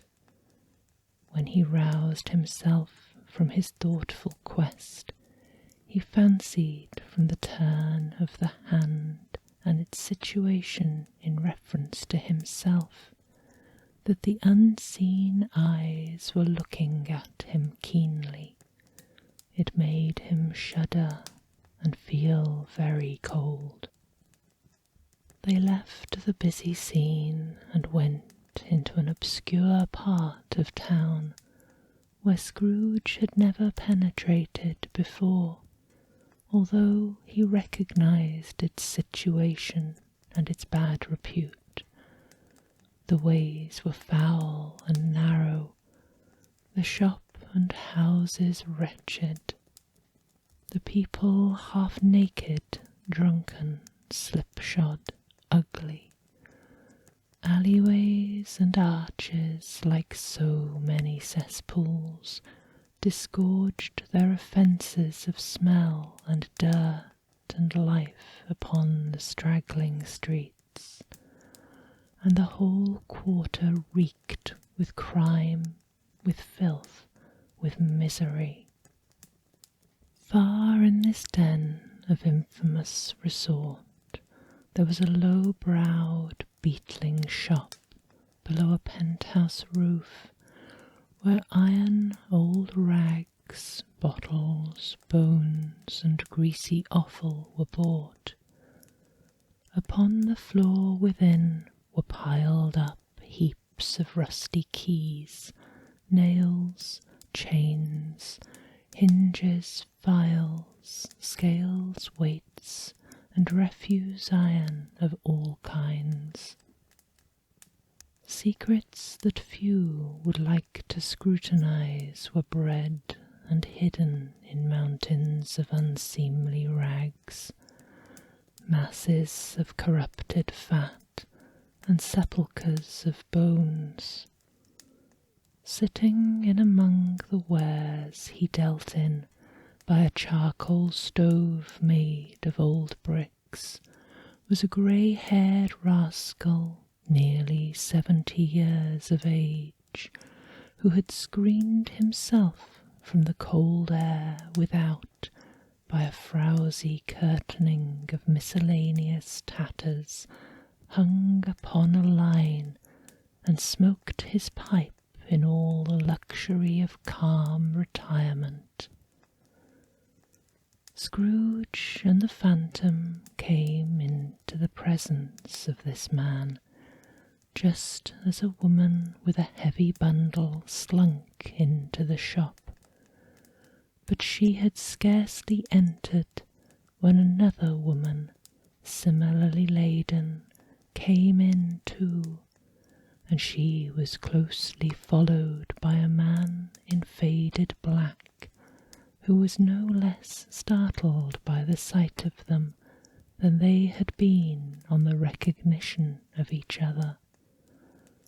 After a short period of blank astonishment, in which the old man with a pipe had joined them, they all three burst into laughter. "Let the charwoman alone to be the first," cried she who had entered first. "Let the laundress alone to be the second, and let the undertaker's man be alone to be the third. Look here, old Joe, here's a chance, if we haven't all three met here without meaning it." "You couldn't have met in a better place," said old Joe, moving his pipe from his mouth. "Come into the parlour. You were made free of it long ago, you know, and the other two aren't strangers. Stop till I shut the door of the shop. Ah, how it squeaks! There aren't a rusty bit of metal in the place as its own hinges, I believe, and I'm sure there's no such old bones here as mine. Ha ha! We're all suitable for our calling. We're all well matched. Come into the parlour. Come into the parlour." The parlour was the space behind the screen of the rags. The old man raked the fire together with an old stair rod, and having trimmed his smoky lamp, for it was night, with the stem of his pipe, put it into his mouth again. While he did this, the woman who had already spoken threw her bundle on the floor and sat down in a flaunting manner on a stool, crossing her elbows on her knees and looking with a bold defiance at the other two. "What odds then? What odds, Mrs. Dilber?" said the woman. "Every person has a right to take care of themselves. He always did." "That's true indeed," said the laundress. "No man more so." "Why then, don't stand staring as if you was afraid, woman. Who's the wiser? We're not going to pick holes in others' coats, I suppose?" "No, indeed," said Mrs. Dilber and the man together. "We should hope not." "Very well then," cried the woman. "That's enough. Who's the worse for the loss of a few things like these? Not a dead man, I suppose?" "No, indeed," said Mrs. Dilber, laughing. "If he wanted to keep 'em after he was dead, a wicked old screw," pursued the woman. "Why wasn't he natural in his lifetime? If he had been, he'd have had somebody to look after him when he was struck with death, instead of lying gasping out his last there, alone by himself." "It's the truest word that ever was spoken," said Mrs. Dilber. "It's a judgment on him." "I wish it was ever a judgment," replied the woman, "and it should have been. You may depend on it, if I could have laid my hands on anything else. Open that bundle, old Joe, and let me know the value of it. Speak out plain. I'm not afraid to be the first, nor afraid of 'em to see it. We knew pretty well that we was helping ourselves before we met here, I believe. It's no sin. Open the bundle, Joe." But the gallantry of her friends would not allow of this, and the man in faded black, mounting the breach first, produced his plunder. It was not extensive. A seal or two, a pencil case, a pair of sleeve buttons, and a brooch of no great value were all. They were severally examined and appraised by old Joe, who chalked the sums he was disposed to give for each upon the wall, and added them up into a total when he found that there was nothing more to come. "That's your account," said Joe, "and I wouldn't give another sixpence if I was to be boiled for not doing it. Who's next?" Mrs. Dilber was next. Sheets and towels, a little wearing apparel, 2 old-fashioned teaspoons, a pair of sugar tongs, a few boots. Her account was stated on the wall in the same manner. "I always give too much to ladies. It's a weakness of mine, and that's the way I ruin myself," said old Joe. "That's your account. If you asked me for another penny and made it an open question, I'd repent of being so liberal and knock off 1/2 crown. "And now undo my bundle, Joe," said the first woman. Joe went down on his knees for the greater convenience of opening it, and having unfastened a great many knots, dragged out a large heavy roll of some dark stuff. "What d'ye call this?" said Joe. "Bed curtains?" "Ah," returned the woman, laughing and leaning forward on her crossed arms. "Bed curtains."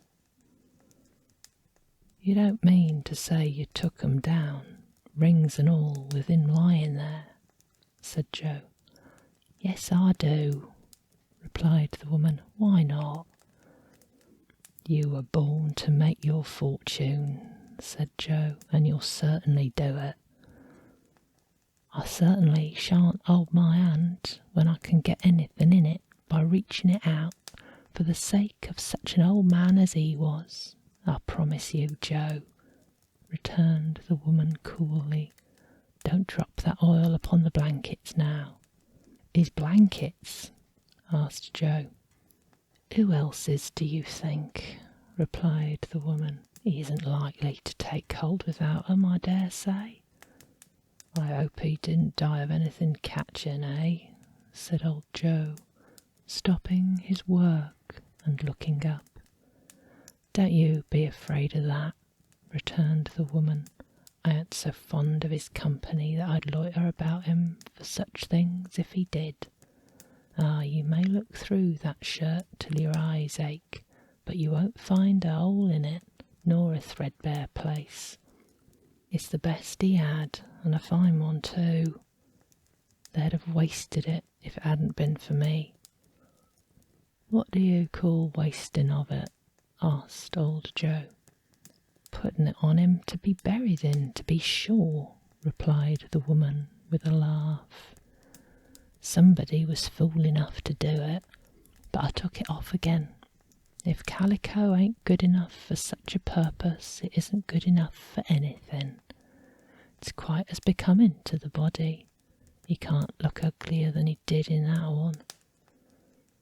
Scrooge listened to this dialogue in horror. As they sat grouped about their spoil in the scanty light afforded by the old man's lamp, he viewed them with a destination and disgust which could hardly have been greater, though they had been obscene demons marketing the corpse itself. Ha ha! Laughed the same woman when old Joe, producing a flannel bag with money in it, told out their several gains upon the ground. This is the end of it, you see. He frightened every one away from him when he was alive, to profit us when he was dead. Ha ha ha! Spirit, said Scrooge, shuddering from head to foot. I see. The case of this unhappy man might be my own. My life tends that way now. Merciful heaven, what is this?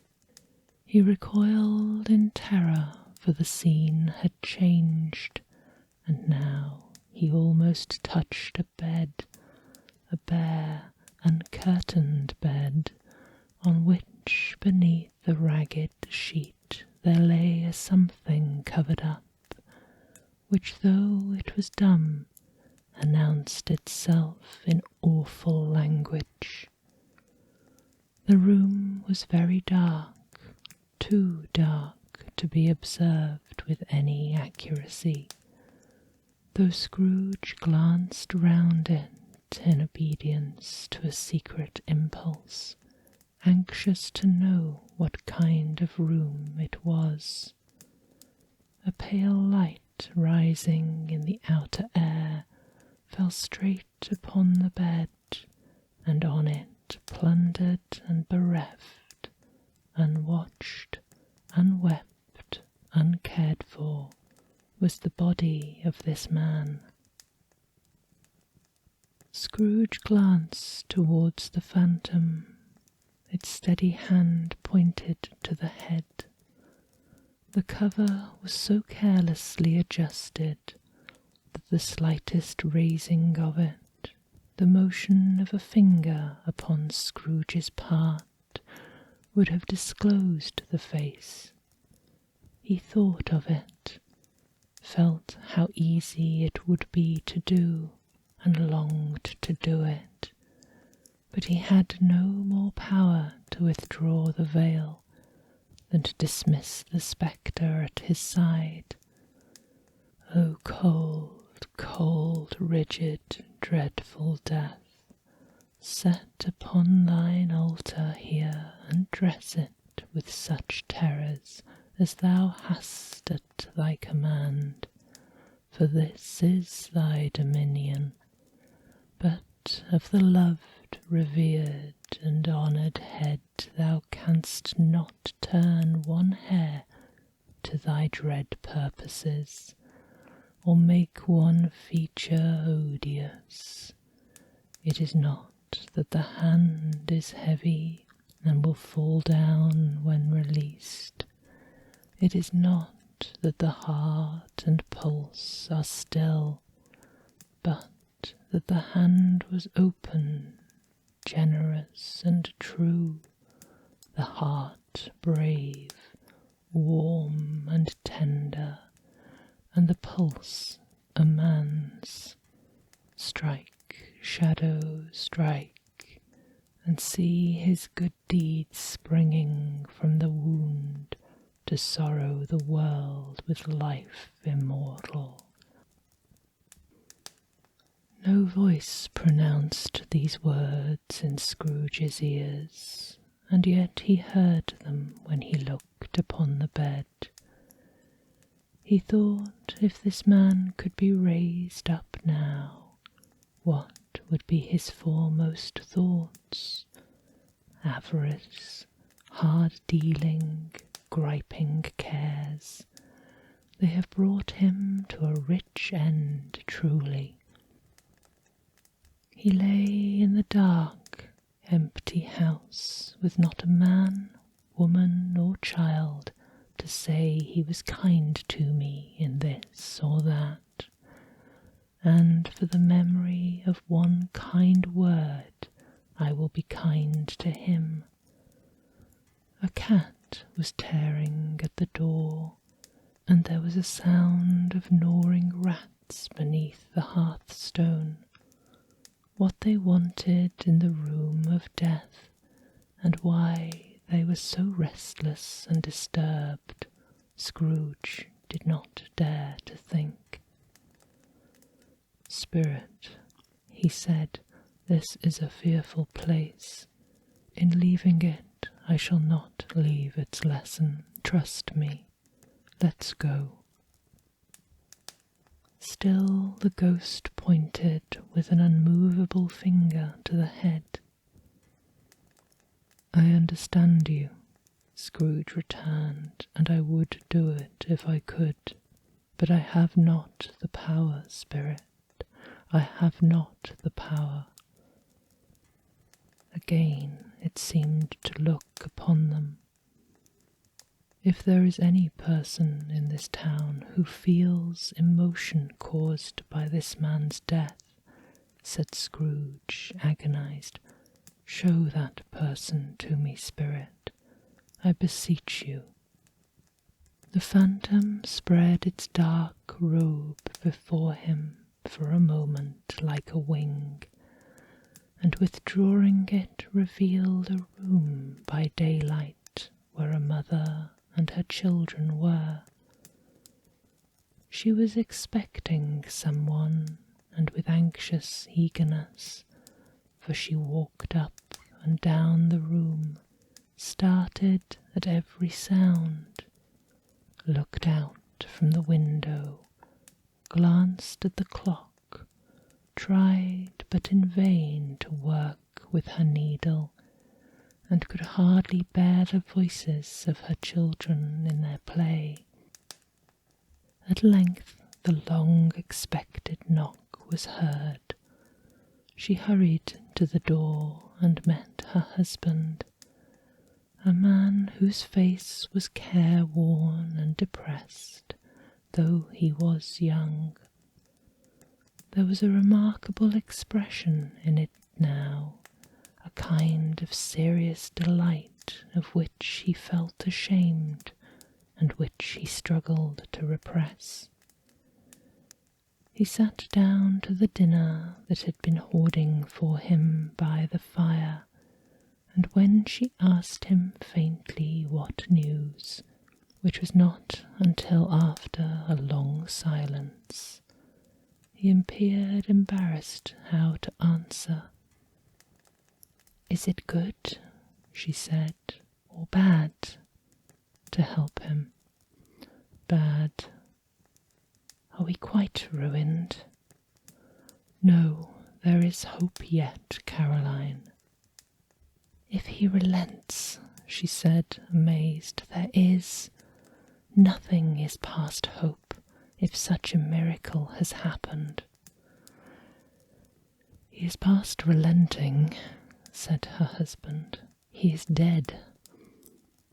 She was a mild and patient creature, if her face spoke truth, but she was thankful in her soul to hear it, and she said so with clasped hands. She prayed forgiveness in the next moment, and was sorry, but the first was the emotion of her heart. What the half-drunken woman whom I told you of last night said to me when I tried to see him and obtain a week's delay, and what I thought was a mere excuse to avoid me, turns out to be quite true. He was not only very ill, but dying then.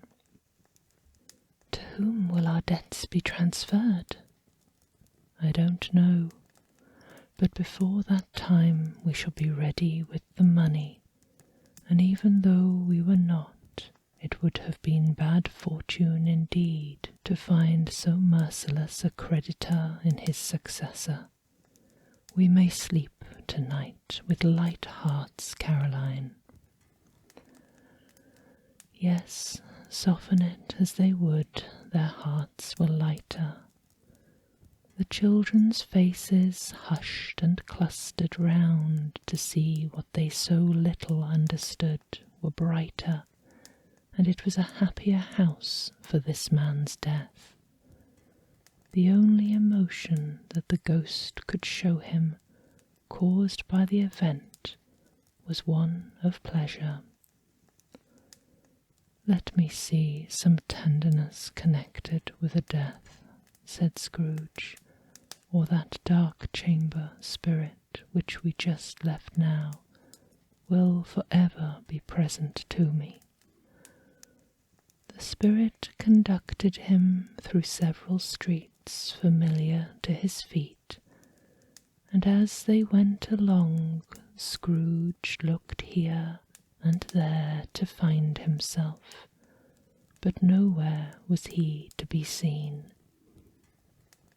They entered poor Bob Cratchit's house, the dwelling he had visited before, and found the mother and the children seated round the fire.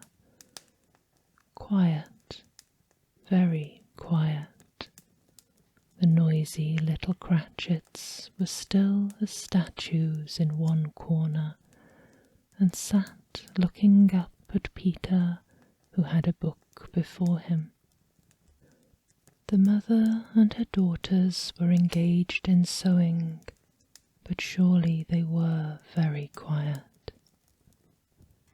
And he took a child and set him in the midst of them.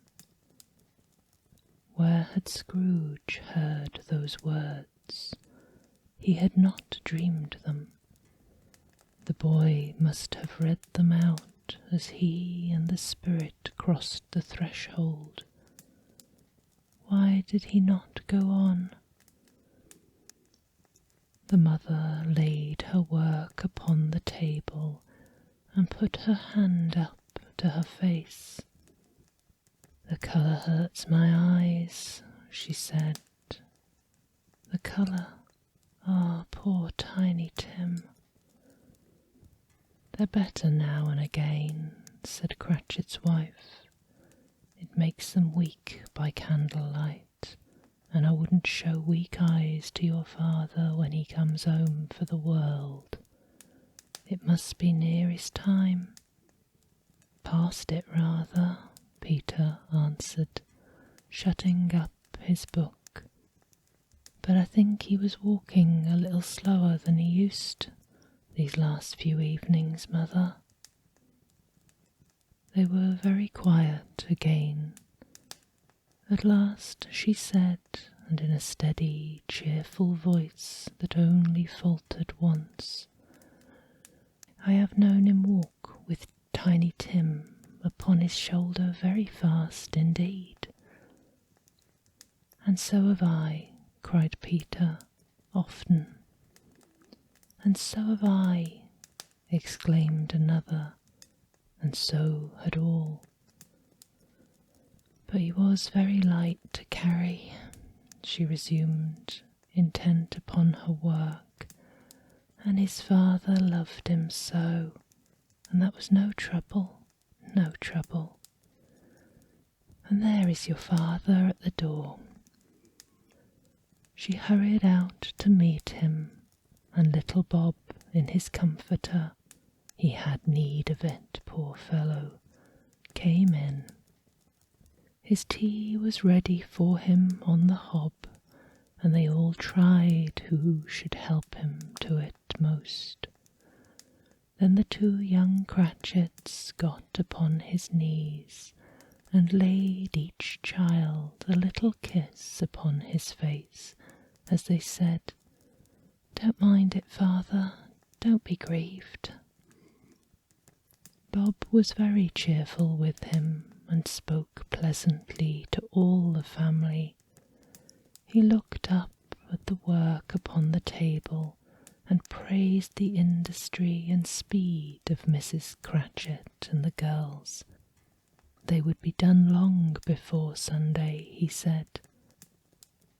"Sunday? You went today then, Robert?" said his wife. "Yes, my dear," returned Bob. "I wish you could have gone. It would have done you good to see how green a place it is.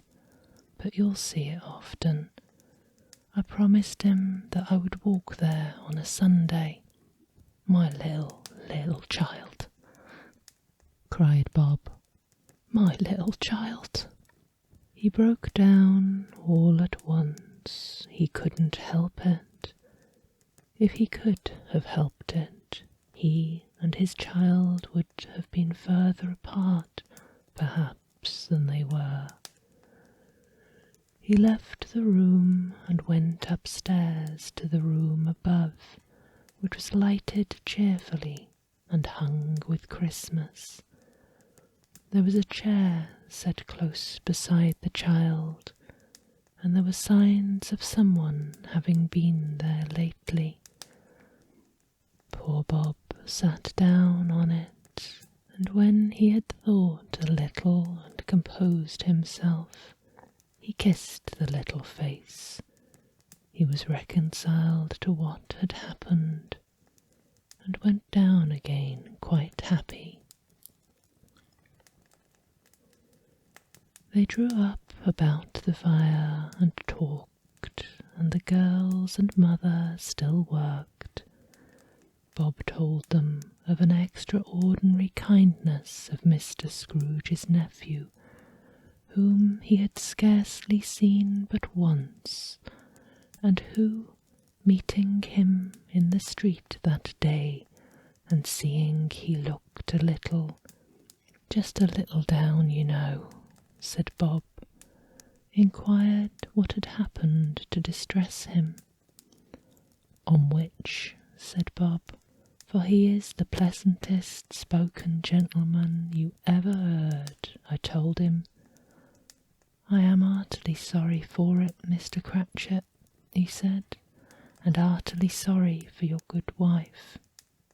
By the by, how he ever knew that, I don't know." "Knew what, my dear?" "Why, that you were a good wife," replied Bob. "Everybody knows that," said Peter. "Very well observed, my boy," cried Bob. "I hope they do." "Heartily sorry," he said, "for your good wife. If I can be of service to you in any way," he said, giving me his card, "that's where I live. Pray come to me." "Now it wasn't," cried Bob, "for the sake of anything he might be able to do for us, so much as for his kind way, for this was quite delightful. It really seemed as if he had known our Tiny Tim and felt for us." I'm sure he's a good soul, said Mrs. Cratchit. You should be sure of it, my dear, returned Bob. If you saw and spoke to him, I shouldn't be at all surprised, mark what I say, if he got Peter a better situation. Only hear that, Peter, said Mrs. Cratchit. And then, cried one of the girls, Peter will be keeping company with someone and setting up for himself. Get along with you, retorted Peter, grinning. It's just as likely as not, said Bob, one of these days. Though there's plenty of time for that, my dear. But however and whenever we part from one another, I'm sure we shall none of us forget poor Tiny Tim, shall we? Or this first parting that there was among us. Never, father, cried they all. And I know, said Bob, and I know, my dears, that when we recollect how patient and how mild he was, although he was a little child, we shall not quarrel easily among ourselves, and forget poor Tiny Tim in doing it. No, never, father, they all cried again. I am very happy, said little Bob. I am very happy.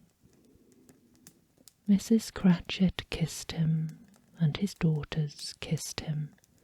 The two young Cratchits kissed him, and Peter and himself shook hands.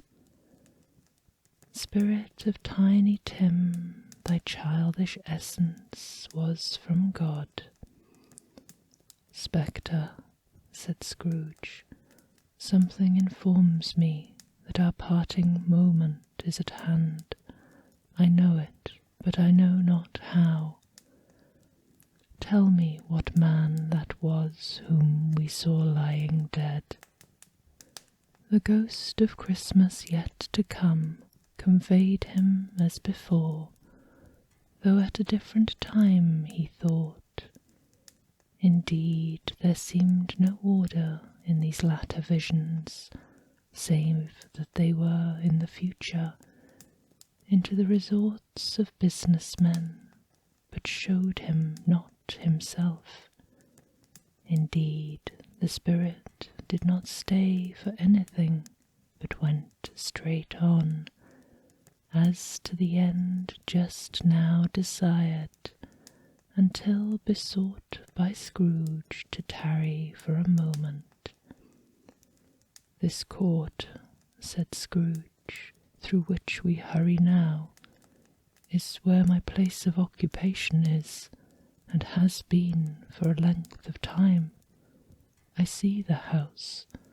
Let me behold what I shall be in days to come. The spirit stopped. The hand was pointed elsewhere. The house is yonder, Scrooge exclaimed. Why do you point away? The inexorable finger underwent no change. Scrooge hastened to the window of his office and looked in. It was an office still, but not his.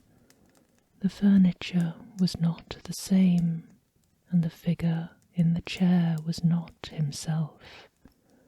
The phantom pointed as before.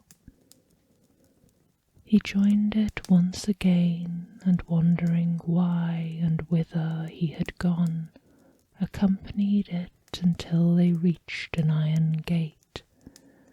He paused to look around before entering. A churchyard. Here, then, the wretched man, whose name he had now to learn, lay underneath the ground.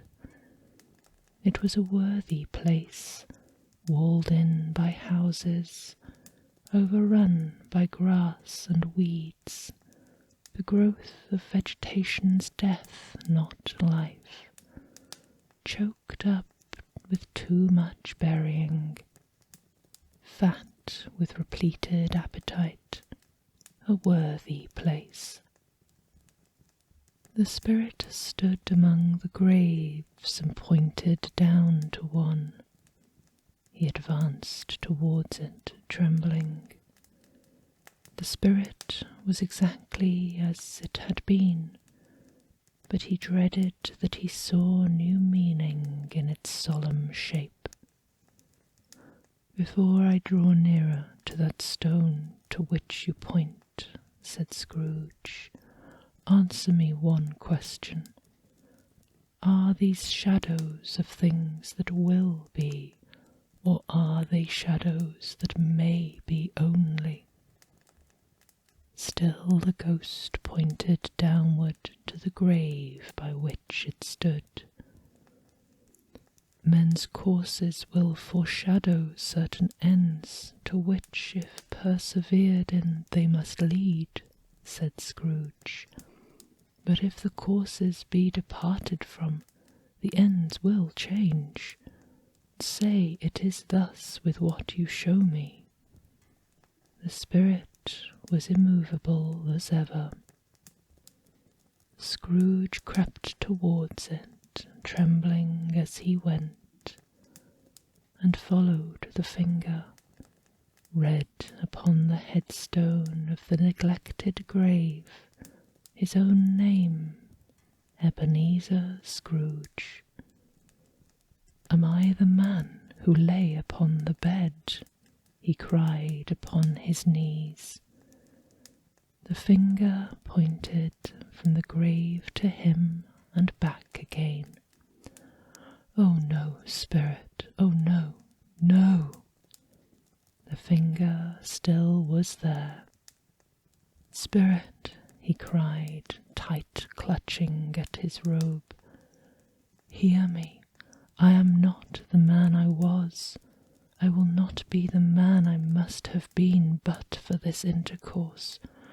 Why show me this, if I am past all hope?" For the first time the hand appeared to shake. "Good spirit," he pursued, as down upon the ground he fell before it, "your nature intercedes for me and pities me. Assure me that I may yet change these shadows you have shown me by an altered life." The kind hand trembled. "I will honour Christmas in my heart, and try to keep it all the year. I will live in the past, the present, and the future. The spirits of all these three shall strive within me. I will not shut out the lessons they teach. Oh, tell me that I may sponge away the writing on this stone." In his agony he caught the spectral hand. It sought itself to be free, but he was strong in his entreaty and detained it. The spirit, stronger yet, repulsed him. Holding up his hands in a last prayer to have his fate reversed, he saw an alteration in the phantom's hood and dress. It shrunk, collapsed, and dwindled down into a bedpost. The end of it. Stave 5. The end of it. Yes, and the bedpost was his own. The bed was his own. The room was his own. Best and happiest of all, the time before him was his own to make amends in. "I will live in the past and the present and the future," Scrooge repeated as he scrambled out of bed. "The spirits of all three shall strive within me. "O Jacob Marley, heavens and the Christmas time be praised for this. I say it on my knees, old Jacob, on my knees." He was so flustered and so glowing with his good intention that his broken voice would scarcely answer to his call. He had been sobbing violently in his conflict with the spirit, and his face was wet with tears. "They are not torn down," cried Scrooge, folding one of his bed curtains in his arms. "They are not torn down, rings and all. They are here. I am here. The shadows of the things that would have been made dispelled. They will be. I know they will." His hands were busy with his garments all this time, turning them inside out, putting them on upside down, tearing them, mislaying them, making them parties to every kind of extravagance. "I don't know what to do," cried Scrooge, laughing and crying in the same breath, and making a perfect laocoon of himself with his stockings. "I am as light as a feather. I am as happy as an angel. I am as merry as a schoolboy. I am as giddy as a drunken man. A Merry Christmas to everybody. A Happy New Year to all the world. Hallo here, whoop, hallo." He frisked into the sitting-room and was now standing there, perfectly winded. "There's the saucepan that the gruel was in," cried Scrooge, starting off again, going round the fireplace. "There's the door by which the ghost of Jacob Marley entered. There's the corner where the ghost of Christmas present sat. There's the window where I saw the wandering spirits. It's all right. It's all true. It all happened. Ha, ha, ha, ha."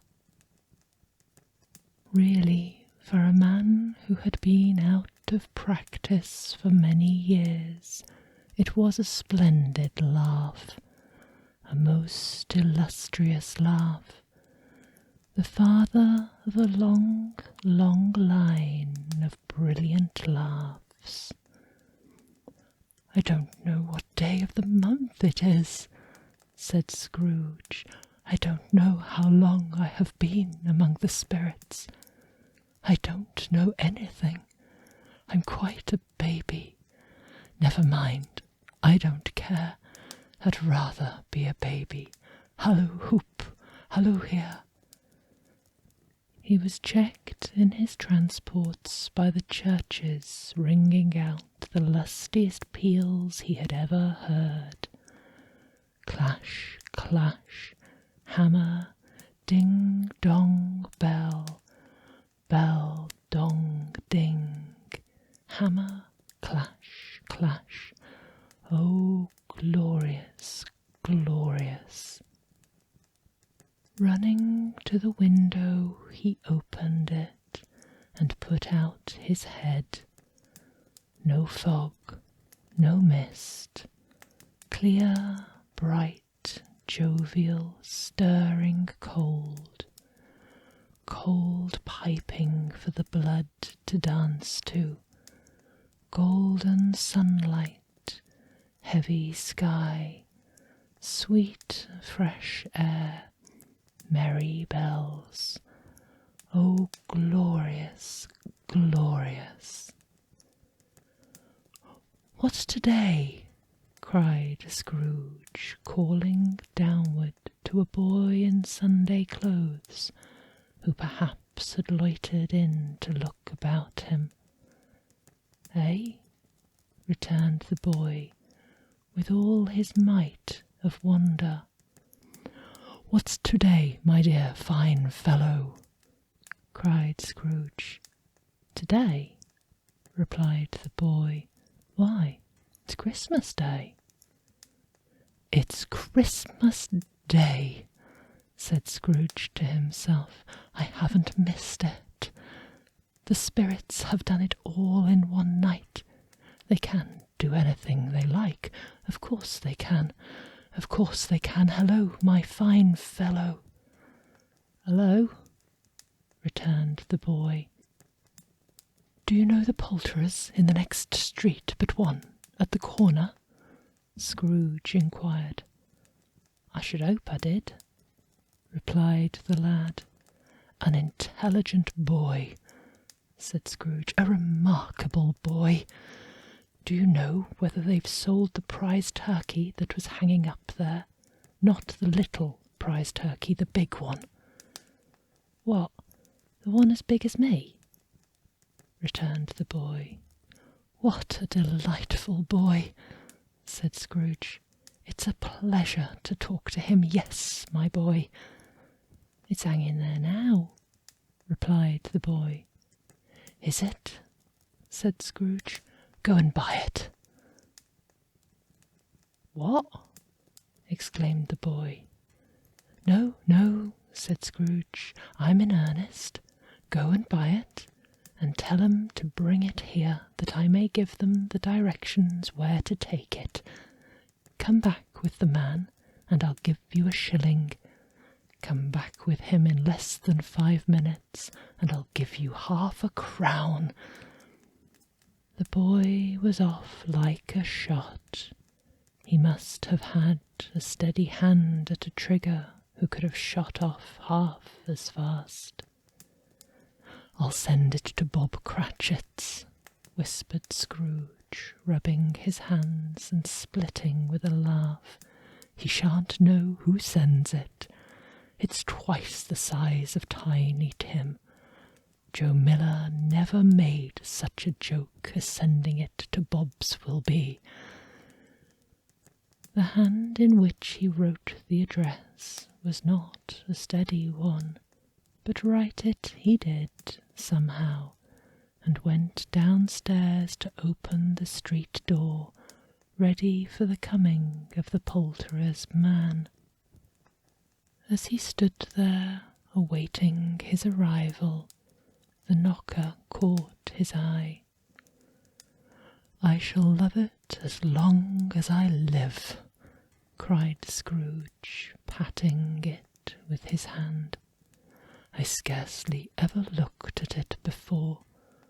What an honest expression it has on its face. What a wonderful knocker! Here's the turkey. Hello, Hoop! How are you? Merry Christmas!" It was a turkey. He never could have stood up on his legs, that bird. He would have snapped 'em short off in a minute, like sticks of sealing wax. "Why, it's impossible to carry it to Camden Town," said Scrooge. "You must have a cab." The chuckle with which he said this, and the chuckle with which he paid for the turkey, and the chuckle with which he paid for the cab, and the chuckle with which he recompensed the boy, were only to be exceeded by the chuckle with which he sat down breathless in his chair again, and chuckled till he cried. Shaving was not an easy task, for his hand continued to shake very much, and shaving requires attention. Even when you don't dance while you are at it.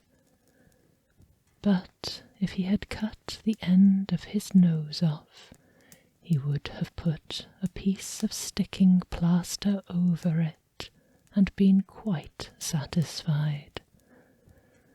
He dressed himself all in his best, and at last got out onto the streets, The people were by this time pouring forth, as he had seen them with the ghost of Christmas present, and walking with his hands behind him, Scrooge regarded every one with a delighted smile.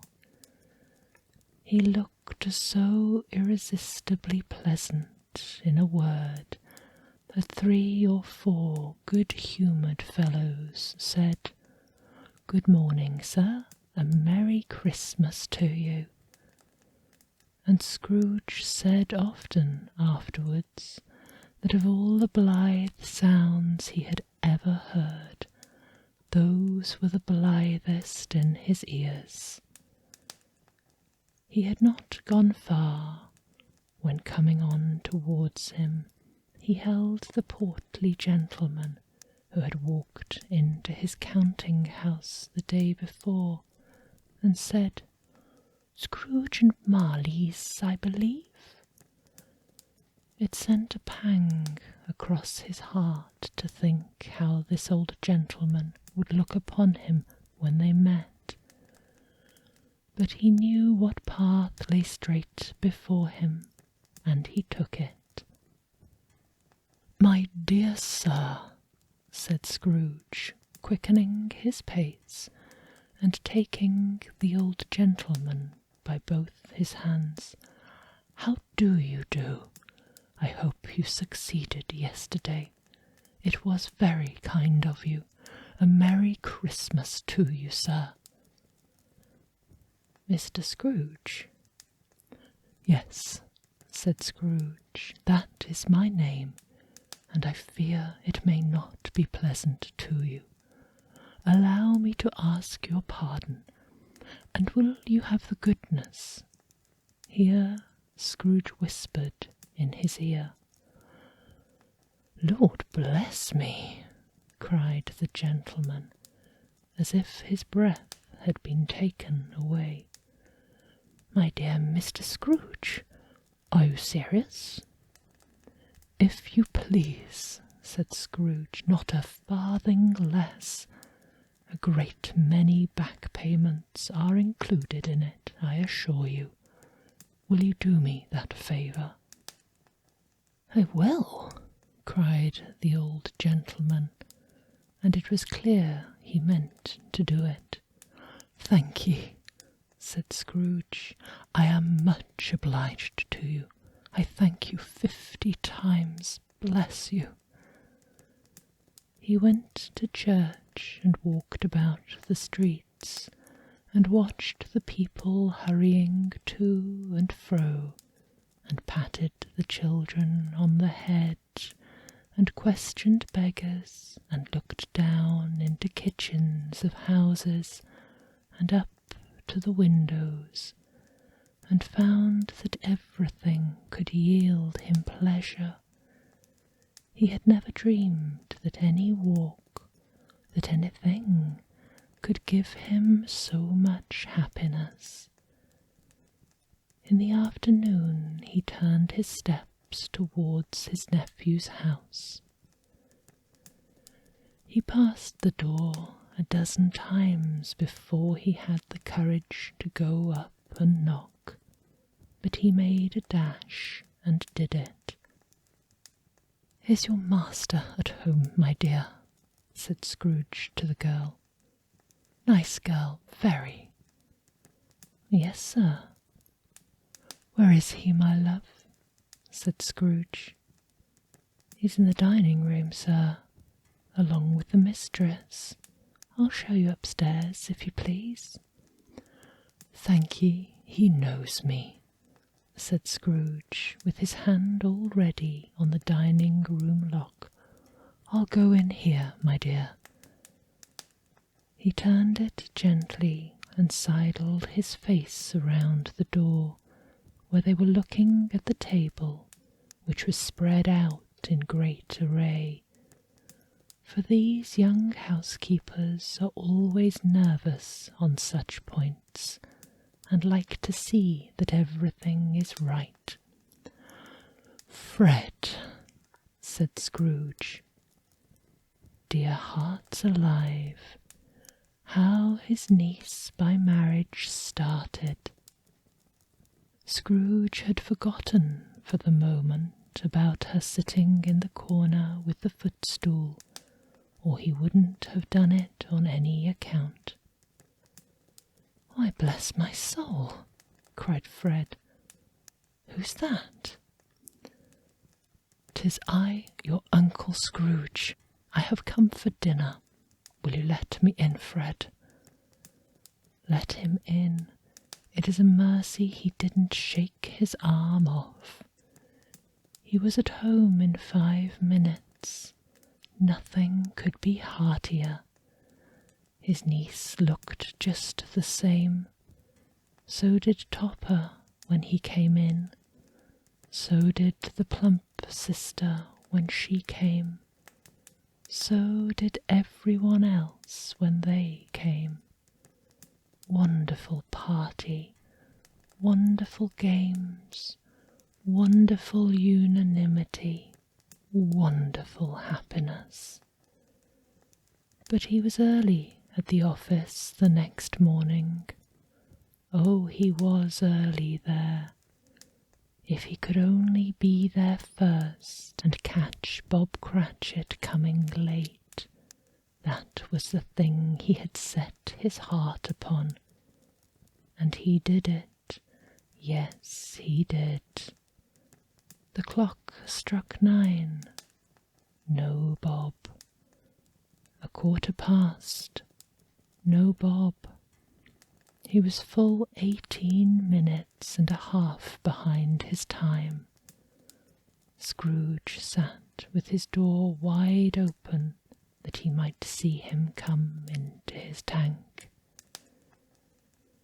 His hat was off before he opened the door, his comforter too.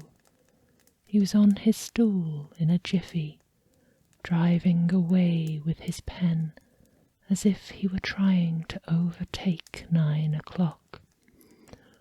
"Hallo," growled Scrooge in his accustomed voice, as near as he could feign it. "What do you mean by coming here at this time of day?" "I am very sorry, sir," said Bob. "I am behind my time." "You are?" repeated Scrooge. "Yes, I think you are. Step this way, sir, if you please." "It's only once a year, sir," pleaded Bob, appearing from the tank. "It shall not be repeated. I was making rather merry yesterday, sir." "Now I tell you what, my friend," said Scrooge, "I am not going to stand for this sort of thing any longer, and therefore," he continued, leaping from his stool and giving Bob such a dig in the waistcoat that he staggered back into the tank again, "and therefore I'm about to raise your salary." Bob trembled and got a little nearer to the ruler. He had a momentary idea of knocking Scrooge down with it, holding him and calling to the people in the court to help and a strait waistcoat. "A Merry Christmas, Bob," said Scrooge with an earnestness that could not be mistaken as he clapped him on the back. "A merrier Christmas, Bob, my good fellow, than I have given you for many a year. I'll raise your salary and endeavour to assist your struggling family, and we will discuss your affairs this very afternoon over a Christmas bowl of smoking bishop, Bob. Make up the fires, and buy another coal scuttle before you dot another I, Bob Cratchit." Scrooge was better than his word. He did it all, and infinitely more, and to Tiny Tim, who did not die, he was a second father. he became as good a friend, as good a master, and as good a man as the good old city knew, and any other good old city, town, or borough in the good old world. Some people laughed to see the alteration in him, but he let them laugh, and little heeded them, for he was wise enough to know that nothing ever happens in this globe for good at which some people did not have their fill of laughter in the outset. And knowing that such as these would be blind anyway, he thought it quite as well that they should wrinkle up their eyes in grins as have the malady in less attractive forms. His own heart laughed, and that was quite enough for him.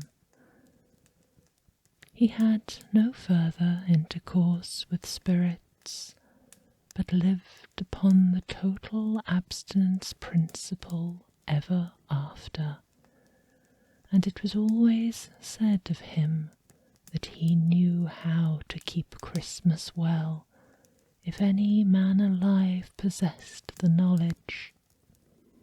May that be truly said of us, and all of us. And so, as Tiny Tim observed, God bless us, every one. Peaceful slumbers, Merry Christmas, sleep sweet.